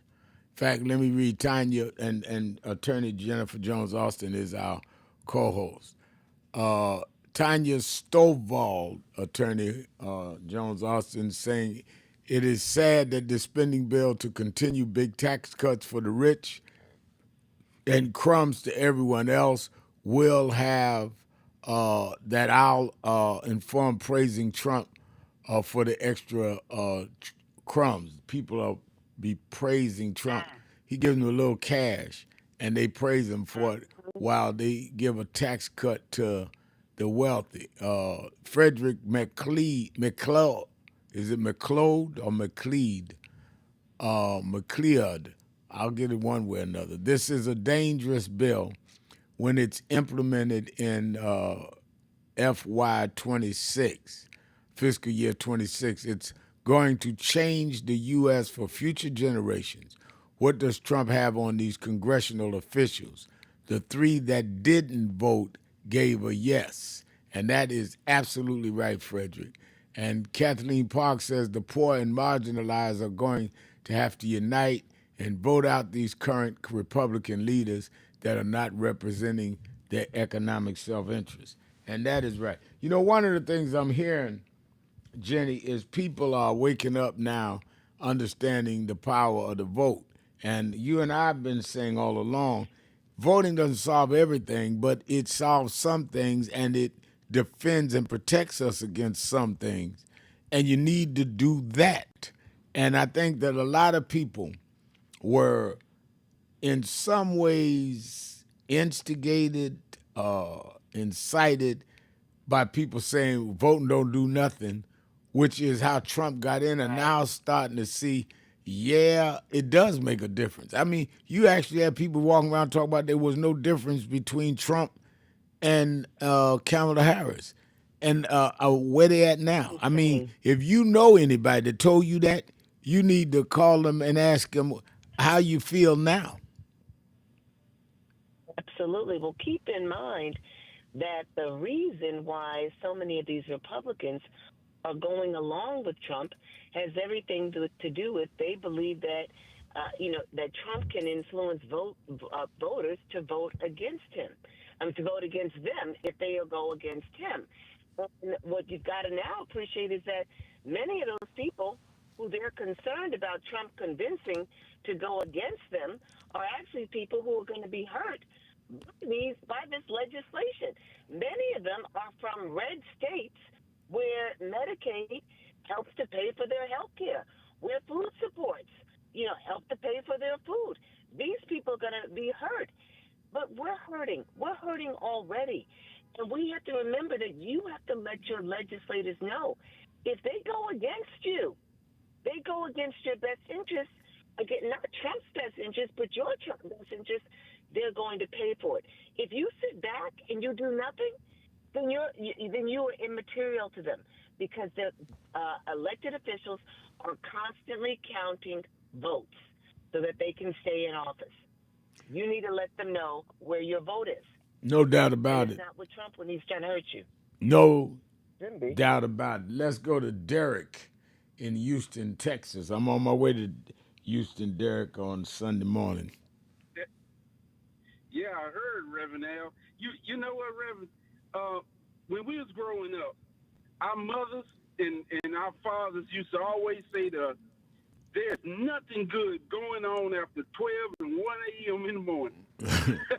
And these guys, and I was thinking to myself, I said, that is so right. If we would only take a lesson from the book of God, the gospel book of Big Mama, then you understand. I like that. There is nothing good that can go on at 1 o'clock in the morning, and they sit there and pass that bill at 1 a.m. in the morning. So there goes to show you that I did not realize that the GOP is full of a bunch of vampires and werewolves. Yeah. At 1 a.m. in the morning, Rev. That's all I'm trying to say. 1 a.m. in the morning. He right about that. Your big mama must have known my big mama because they sure used to say that. Thank you for your call. Let me see. I think we got Miss Richardson's phone straight. Let's go back to Miss Richardson at Chevy Chase. Yes, dear. Can you hear me now a little better? Yes, I can. Yes, dear. Thank you. And to Jenny, I just want to say, and I'm not going to take it up to. I just want to say that Jenny just said something about we have to write to congressman. That may be a little help, but many of them. It constitutes how many, Jenny and Reverend, the House and Senate, the people members of it, 400 and 500 people. What is it? Something like that, or that is accounted for on Capitol Hill in the House and the Senate. Are we talking about 400 or 500 people? Yeah. It's 435 representatives and then 100 senators. So 435 what they call congresspersons, a House of Representatives, and then 100 senators. Yeah, because see, my feeling is, this is only me. I mean, everybody got a right to their opinion, but to me, a lot of them, are crooks, and they want to fill their wallets up with money. There's something basic self-interest on a lot of those people, because you're not going to, single out each one, 435, and say, well, where do you stand here? Well, what is your real sincerity here? No, but I think the challenge was not to reach out to all of them. The challenge was to reach out to yours. And if everybody reached out to yours, as Jenny said, their self-interest, just a minute, your self-interest is that if you're saying, I am a member of your district, what are you doing? Boom, boom, boom. Their self-interest is to get reelected. If they know the people that live in the district that can vote them out, they cannot ignore that. If I know members of Congress, Mrs. Richardson, if members of Congress get 100 calls or 50 emails from their district, that gets to them because you're right, they're wheelers and dealers. They know they won't be there to wheel and deal if they voted out.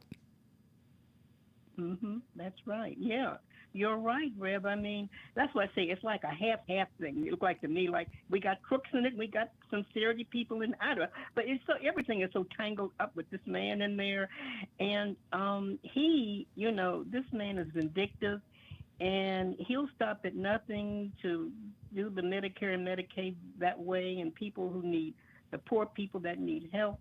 He's going to delinquish that if he can, to make it where it's a check. You get your check and say $0, maybe $2 on it. That's how evil he is, and I fear for the country, and I just don't understand Congress and the Senate putting him in there in the first place. And you two have a nice evening. All right, thank you for your call, and always good to hear your voice, Ms. Richardson. Well, I don't see how the Congress and the Senate has done a lot, but I also don't see how we put them in there by not voting. Let's not put all the responsibility in there. Those of us running around talk about Kamala can't win or ain't no difference between the Democrats and the Republicans, they are the ones that help put them in there. And I think that we need to own it and need to correct it. You'll never correct something unless you own it. Yeah. Let's go to Mike in Virginia, Jenny, right after the break. Keeping it real. Sharpton. Be right back. God has smiled on me. He has set me free. God has smiled on me. He's been good to me. Let me tell you, God has smiled on me. He has set me free. God has smiled on me.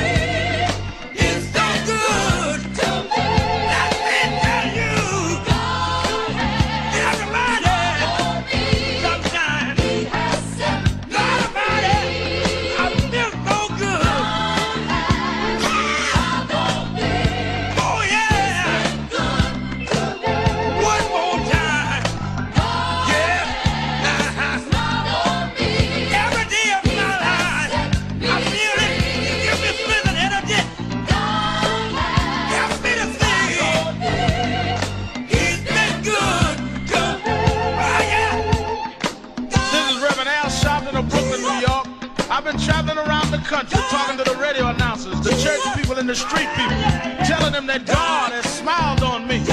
God has smiled on you if you got breath in your body. If he woke you up this morning and started you on your way. But I want to tell you some stories of people that God smiled on. We know the story of Dr. Martin Luther King, how he started way back in Montgomery, Alabama in 1955, trying just to get dignity, trying to get respect. And he went all the way to the mountaintop. But he didn't forget about the brothers in the valley. He didn't forget about those trapped in the alley. And I hear Brother Martin King say, God has smiled on me. He's been good to me. Let me tell you, God has smiled on me. It's been so good to me. Then I see as Dr. King went on, another man stepped into the forefront by the name of John F. Kennedy, who rose up and said, let's not stand back. Let's not wait for a handout. Let's wait for a way out. He said, ask not what your country can do for you, but what you can do for your country. He said, don't us gravel and don't us moan, because God done smile on us. Let me say it. God has smiled on me. He has set me free. Let me say it. Yeah. One more time. I want to say this song. I'll say God has smiled on me.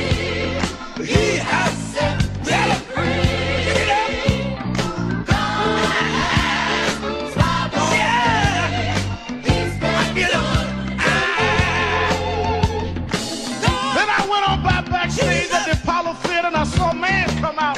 They call him the King of Soul, James Brown. And James Brown said, Reverend, don't you worry. I started out as a shoe shine boy. I started out as a convict. I started out uneducated. But I learned to sing my song. And I sung it all over the world. I told him it was a man's world. I told him about the big payback. I told him Papa got a brand new bag. And all over the world, they can hear my voice. But Reverend, don't you frown. Don't you bow your head. Tell him what you told me, Brother Brown. I said, now God has smiled on me.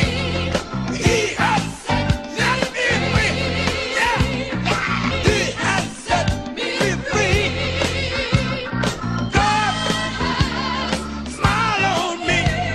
It's been so good to me. Then I went home and I told my mother what Brown told me. And she said, son, even though we don't have much, we don't need relief. All we need is belief.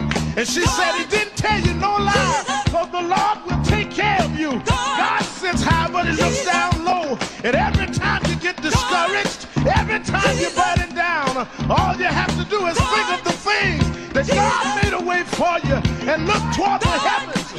Lift your eyes to the hills and say, God, God, God, don't smile on me. Now then, the God has smiled on me. He has set me free. God has smiled on me. And that has been so good to me. Yes, he has. I say, God smiled on me. He has set me free. And I know all over the country, smile on me. We need jobs.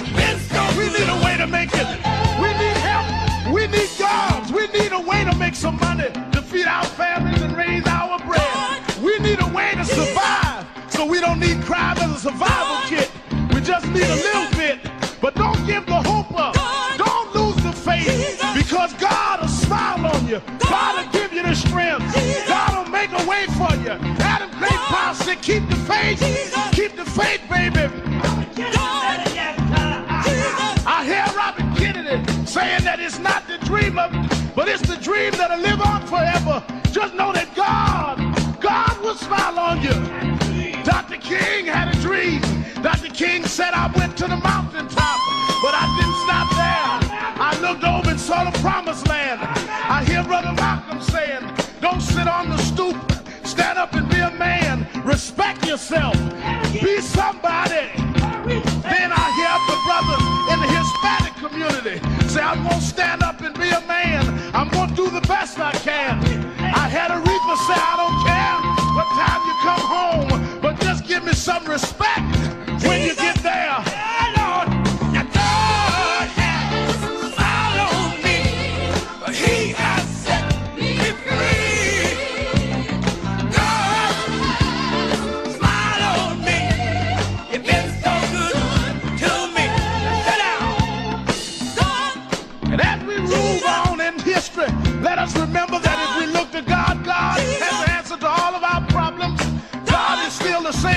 was years ago, and we can still make it. We can still hold on like Frederick Douglass did. We can still keep him on like Martin Luther King did. We can still ride on the way everyone that made it did. They didn't have much, but they had a whole lot of faith. They didn't have money, but they had a lot of determination. We know that God will look out for his children, that God will make a way out of no way. If you just keep the faith and refuse to lose, and God will make a way, because God's children don't have color.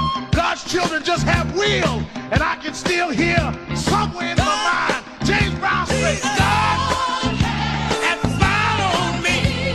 He has set me free. Let me sing here. Yeah, Lord. Yeah, Lord. Yeah, Lord.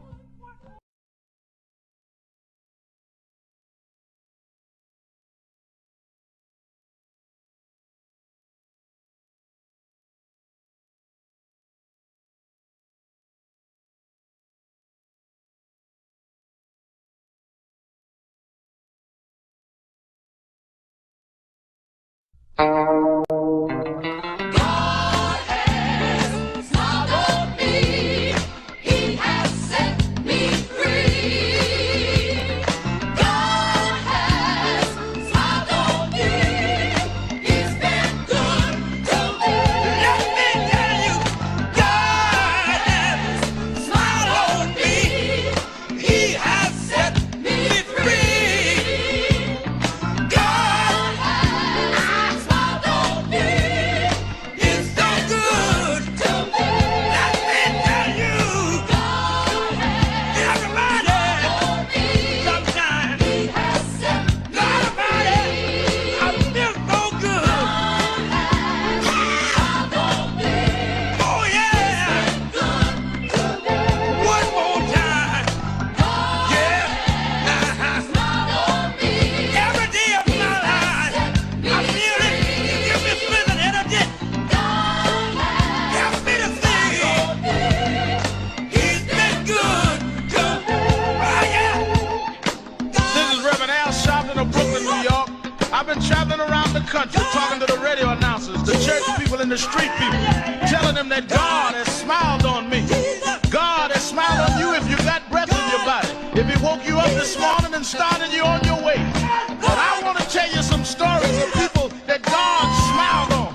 We know the story of Dr. Martin Luther King, how he started way back in Montgomery, Alabama in 1955, trying just to get dignity, trying to get respect. And he went on. Your host, Reverend Al Sharpton.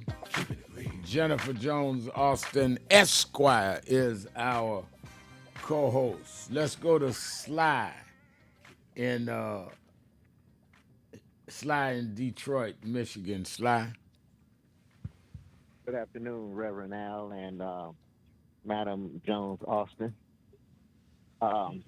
Be- before I start running my big mouth, I just wanted to let you know, Reverend Al, I brought you a new listener, Miss Dean out of Toledo, a great friend of mine. I just turned her on to Keeping It Real, and she's going to keep it real with you. What's her name, Miss Bean? Okay. Miss Dean. D as in David. Dean. Oh, Miss Dean. All right. Well, welcome to the family, Miss Dean. You got one of our best recruiters, Brother Sly.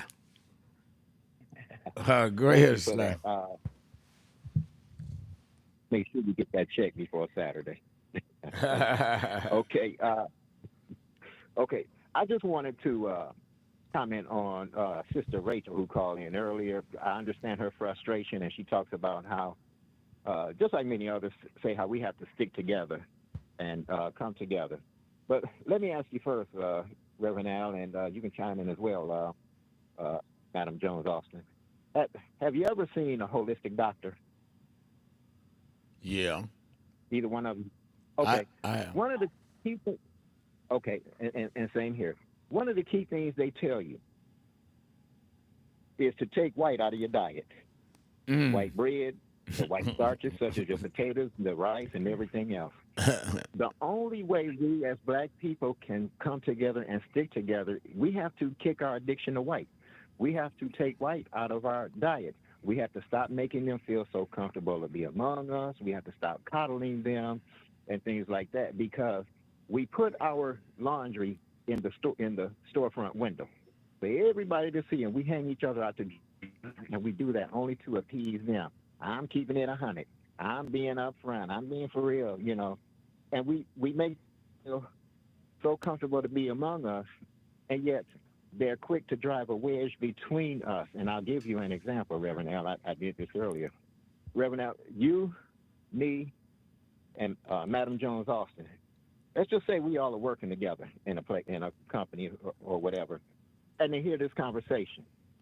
They would tell you all, your white counterparts or our white counterparts in the workplace would say, hey, look, y'all shouldn't hang around that guy Sly because Sly is bad news.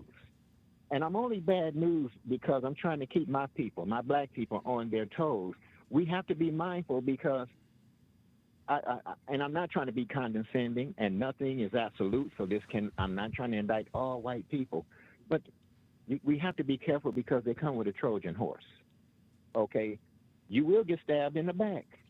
And at this point in 2025, with what we are going through right now, we have to be mindful who we call our friends. Heck, we have to watch our own people because we have bootlickers. We have flies in the buttermilk within ourselves.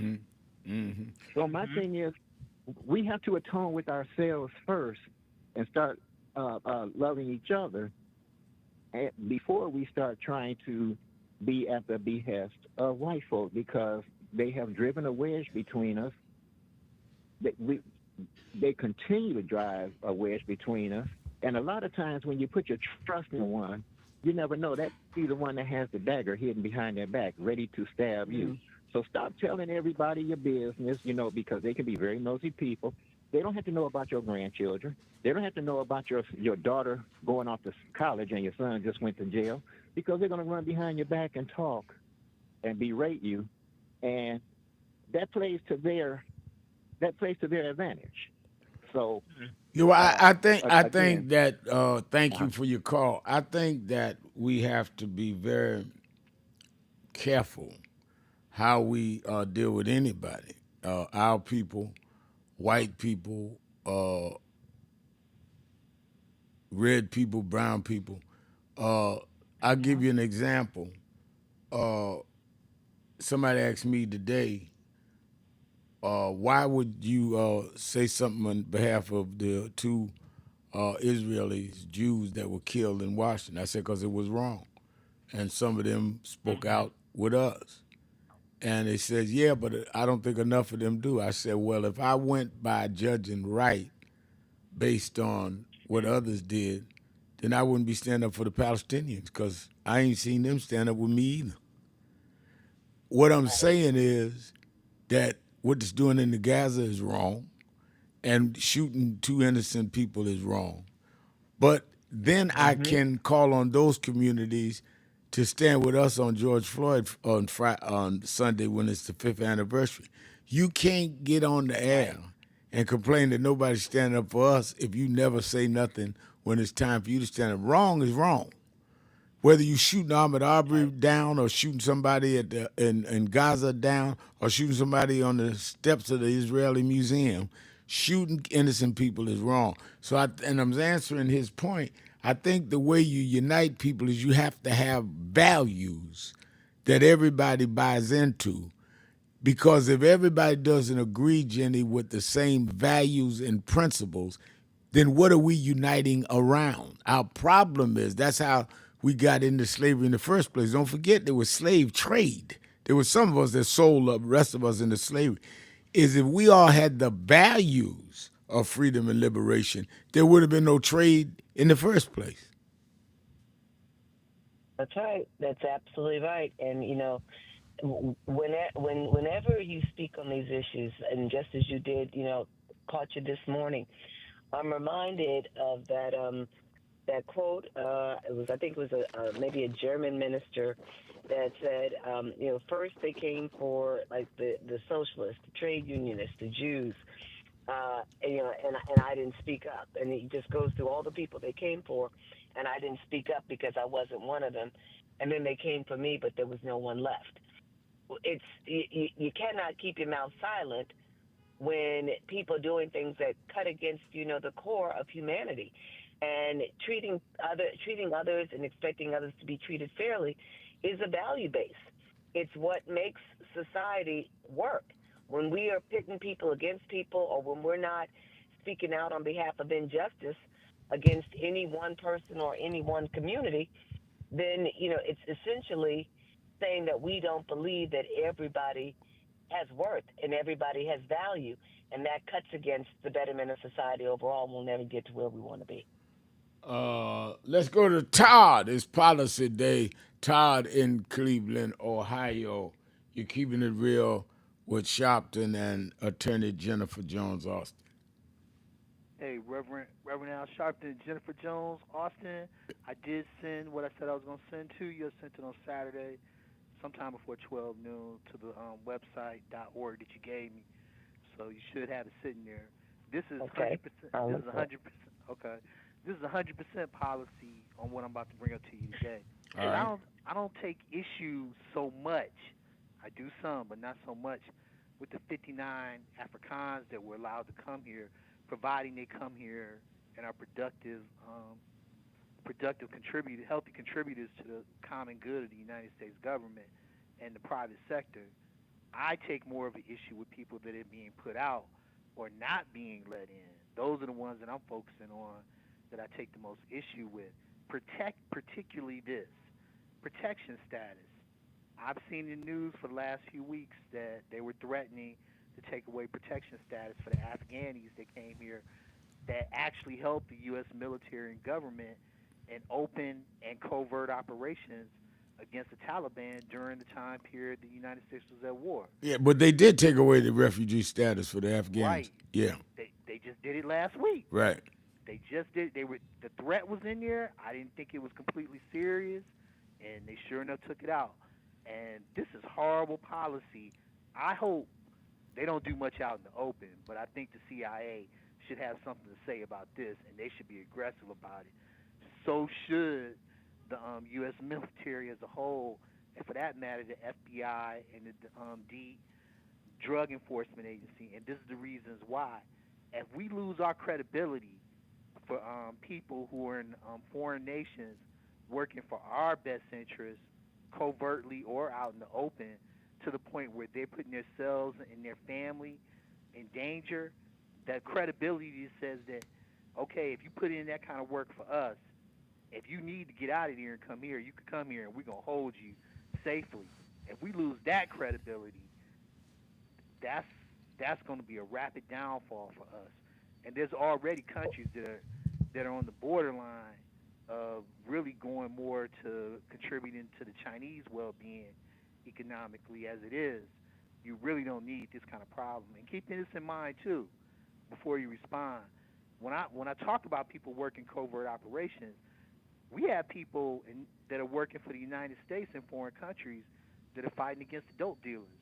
And the dope dealers have as much intelligence as we do, truthfully. And you don't want to lose that group. You lose that group, that's it. Are y'all with me on this one? I think. Go ahead. Go ahead, Jenny. I'm just going to begin first with the Afrikaners point. I mean, I do take issue when you let some people in, but you don't let other people in. When you know that Haitians are struggling, violence in the country, famine in the country, seeking political asylum, and you say that you're not going to take them in, but you're going to take in 59 Afrikaners, where it has not been proven that they were at risk of violence or at risk of harm. Essentially, what's being posited is that they did not agree with the changes in the government, but not that they were actually at risk of being persecuted. So I do take issue with the president that has said that some people can come in and others can't, and it doesn't seem to be based on true refugee status for persons seeking asylum. Yeah, I think that sends a bad message. I agree, because we can't, and you can respond, Todd, right after the break, but you can't act like these are equals. The people in Afghanistan that fought with us, the Afghans, the people in Haiti, these are proven, one, that worked and sacrificed for American interests. And in Haiti, that is documented that the gangs are running, that they being killed in mass. There is no evidence that anything is going on with the white Afrikaners other than Elon Musk and them coming with some bogus claims. So I don't agree with you. You can't equate a unsubstantiated accusation with things that we know are factual on the ground and even say they all should have refugee. What are we giving the white Afrikaner farmer refugee from if it's not established that there's any movement other than crime is high against everybody in South Africa? Let's take a break. You can respond at the other side of the break. Keeping it real. Sharpton, Jones Austin. Be right back. No just stand slow. No just stand slow. No just stand slow. What do we want? What do we want? We are the sons and the daughters. We gotta stand up and make it loud. Just like our God told the Pharaoh, let my people go, go. We are a new generation from the ones who have come before. He's calling us into freedom, let my people go, go. We're gonna shine and shake. Give me a papa glory, make the heavens. If you don't say you know what trouble, let my people go, go. The blood, sweat, and the tears that we gathered through the years. If you don't say you know what trouble, let my people go, go. Wade in the water, we did wade in the water.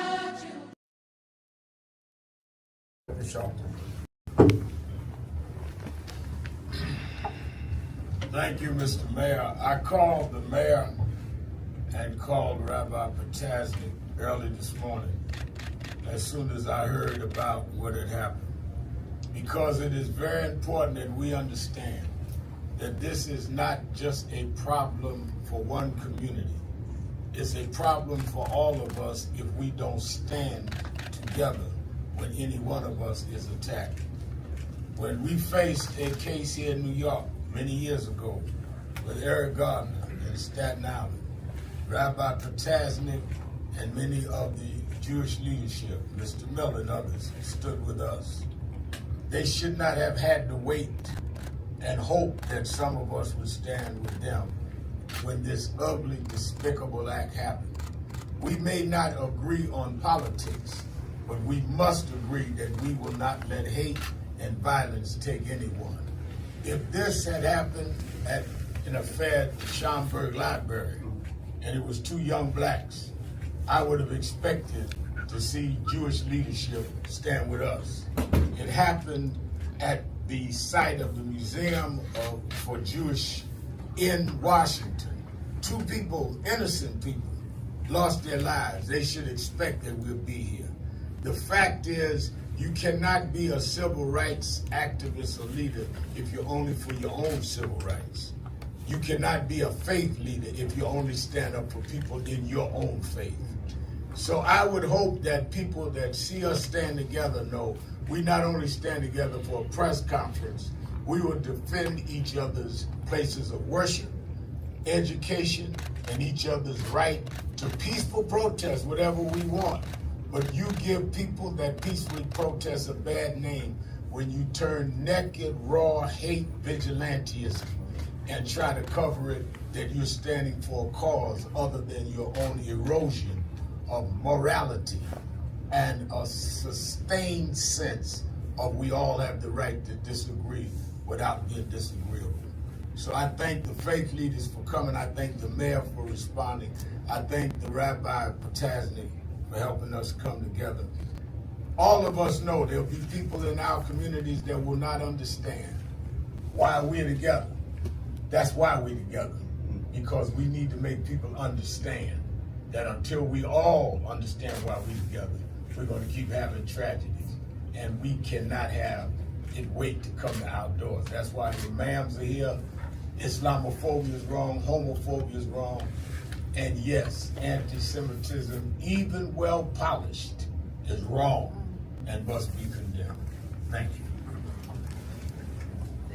Thank you, Reverend. I just want to thank everyone who's here behind us. Unfortunately, there's so many.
Thank you for joining us for Weekdays Live with Reverend Al Sharpton.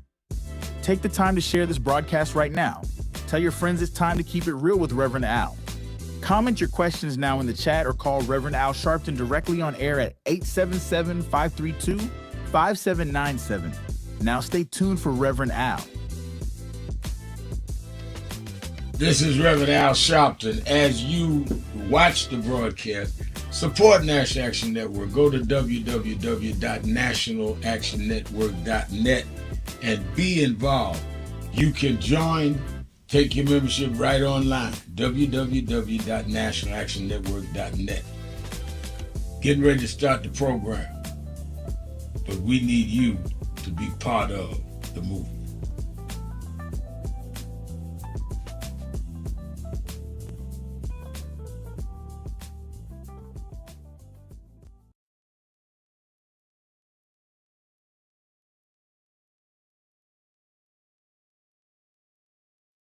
You got to be the new thing. This is not about likes on Facebook.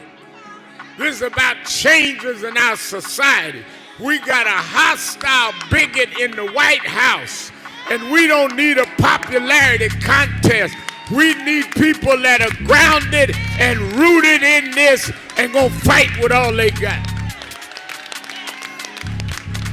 Jesus went up on the mountain and told his disciples. Reverend Toon says, y'all pray with me. They went to sleep. And when they looked up, they say that he had gone up on the mountain. They turned transfiguration. Reverend Al Sharpton, Attorney Jennifer Jones Austin is our co-host.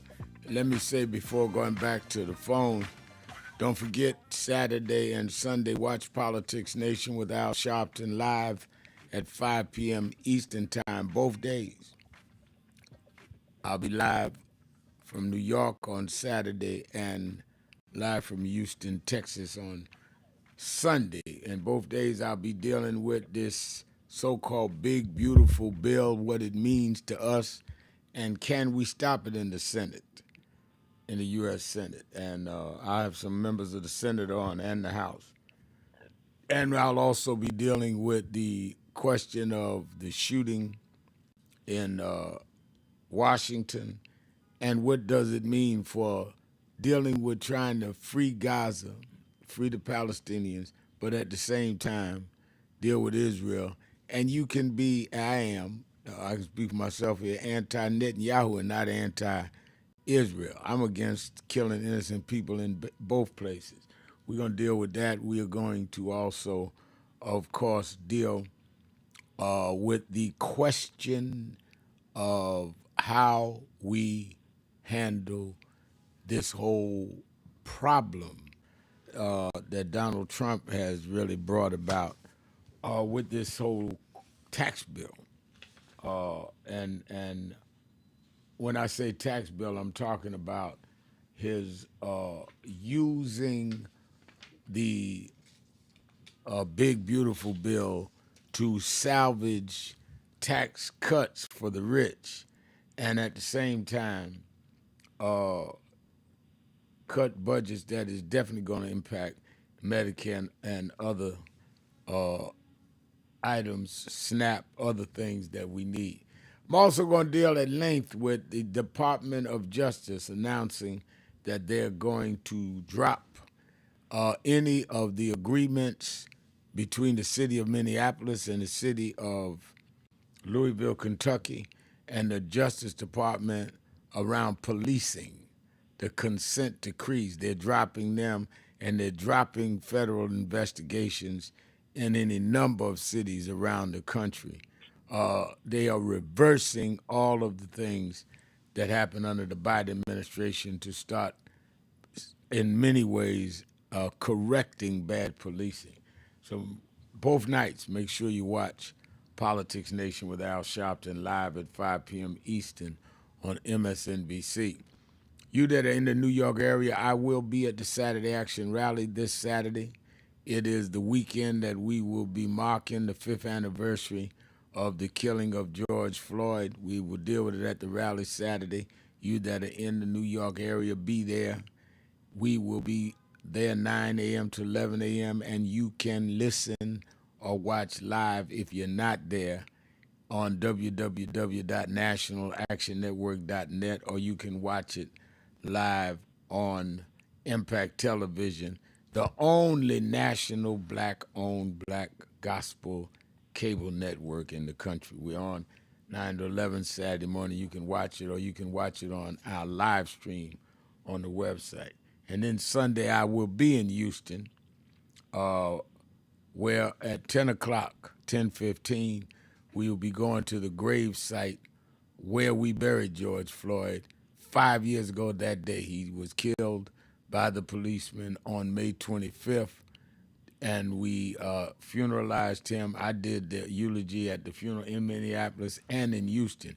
In Houston is where he lived and was raised. And we laid his body next to where his mother was buried at the Houston Memorial Gardens. And we're going to be there, Philonus' brothers and others joining me, Attorney Ben Crump, at 2426 Cullen Parkway in Pearland, Texas, which is right outside of Houston. And by the way, I'll be preaching 8 o'clock service in Houston for Jenny's good friend, Reverend Ralph West. I'll be preaching at the church with no walls Very at nice. 8 a.m. and then head on to the cemetery. All right. And again, you that have not signed up to get my weekly paragraphs on why we march in New York, August 28th on Wall Street. We're not marching August 28th in Washington. We're going to Wall Street and challenge the private sector. You need to sign up today, and you'll get the weekly paragraph that you can tell people, this is why we marching. This is why we ought to support the march. And hundreds have already signed up. If you're not among them, go right now to www.nationalactionnetwork.net or call the toll-free number 1-877-626-4651. All right, let me get Todd back in. Go ahead, Todd. Okay. You still with me? Yeah. Okay, so keep in mind what I said. I said I do take issue with the white Africans being able to come in here the way that they came in. I just don't take as much issue with them being allowed to be brought in here. They don't appear to have earned it on the status that they're claiming they came in comparison to the Afghans and many other people that have come in here, received protection status, and now been told that protection status is going to be lifted, which means that you're making them vulnerable to death after they went out and worked on behalf of the government. Now, taking into consideration, this is why I brought the CIA up, how this puts the CIA's credibility into question. Now, even though everybody's not from Afghanistan working against the Taliban, there are people working in the interest of the U.S. government all around the planet, for various purposes. There's people that's fighting against the drug cartels in South America and in China. And China's pretty rough on dope dealers themselves, but they seem to be pretty relaxed about the ingredients that they need to sell dope here in the United States pretty well. And then, you know, things that are going on in other countries as well. And now they look at this and say, okay, protection status don't sound like it's going to hold up very long. I'm not putting my life on the line for nobody in the red, white, and blue just because of what you're doing to these Afghanis. And then take in consideration how the Haitians were demonized during the presidential campaign. No doubt about it. They were in here. They were in here working. They were in here working. They are taxpayers, many of them, some office holders. Jenny and I live in a city where they're office holders. And you have a man that said that Haitians in Ohio was eating folks' pets. And Springfield, Ohio. Was eating, and he was the senator at the time he said it. He got elected vice president after demonizing and lying on Haitian Americans and Haitians. They came here on a legal agreement that was already set up by the federal government, and they were in compliance with that agreement. Right. Completely. Exactly. And you're going to treat them like that? And now, I have not heard or read any of these Afrikaan stories. So I know the New York Times has a 30-minute broadcast that deals with things like this. They're going to get one of those 59 people and have them on for 30 minutes. And I would be very surprised if you don't snag one of them yourself and just let them come on television and say, okay, state your case. Yeah. You said you were mistreated. Come on and talk about it. You know, I'm working on it as we speak.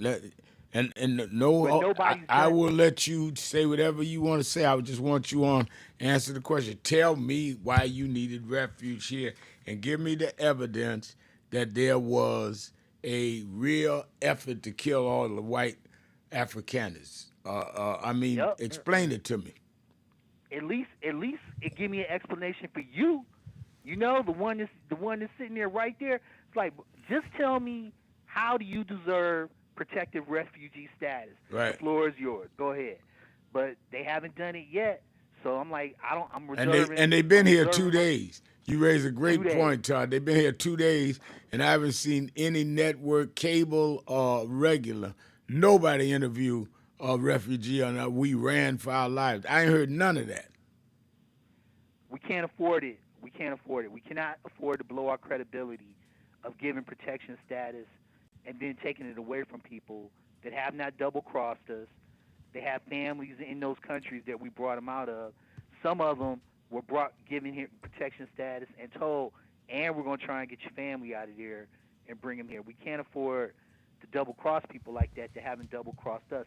It is horrible for the credibility of the country, and as a consequence, it's going to be horrible for our economy, because we do need to make money off of some of these countries based on our credibility. We really do. No doubt about it. Jenny? I could not agree more with the two of you. I mean, the sadness is that I think our credibility has already been hurt, and it's just a matter of how deep the hurt is going to go, you know, and how long it's going to take us to reestablish credibility when Trump is out of office, and depending upon who comes next. Our credibility with foreign officials, foreign countries is already shot. I'm going to say this in exit. I want at least one congressman or senator to be on, I hope this happens, on TV every day saying, get Donald Trump, give us access to one of these 59 Afrikaans, and we're going to let them just talk. Explain to us individually, how do you deserve refugee status as an individual? There should be politicians all over this saying, come on, show it to us. All right. Thank you for your call, and I think we are about out of time, Jenny. Let me thank Attorney Jennifer Jones Austin. Let me thank all of you that called in, listening, you that called in and couldn't get through, but hung in there anyhow. Remember, whatever you do, wherever you go, however you feel, tell somebody, tell anybody, tell everybody. Reverend Al told you personally, keep it real. Keep it real. Keep it real. I'll talk to you tomorrow.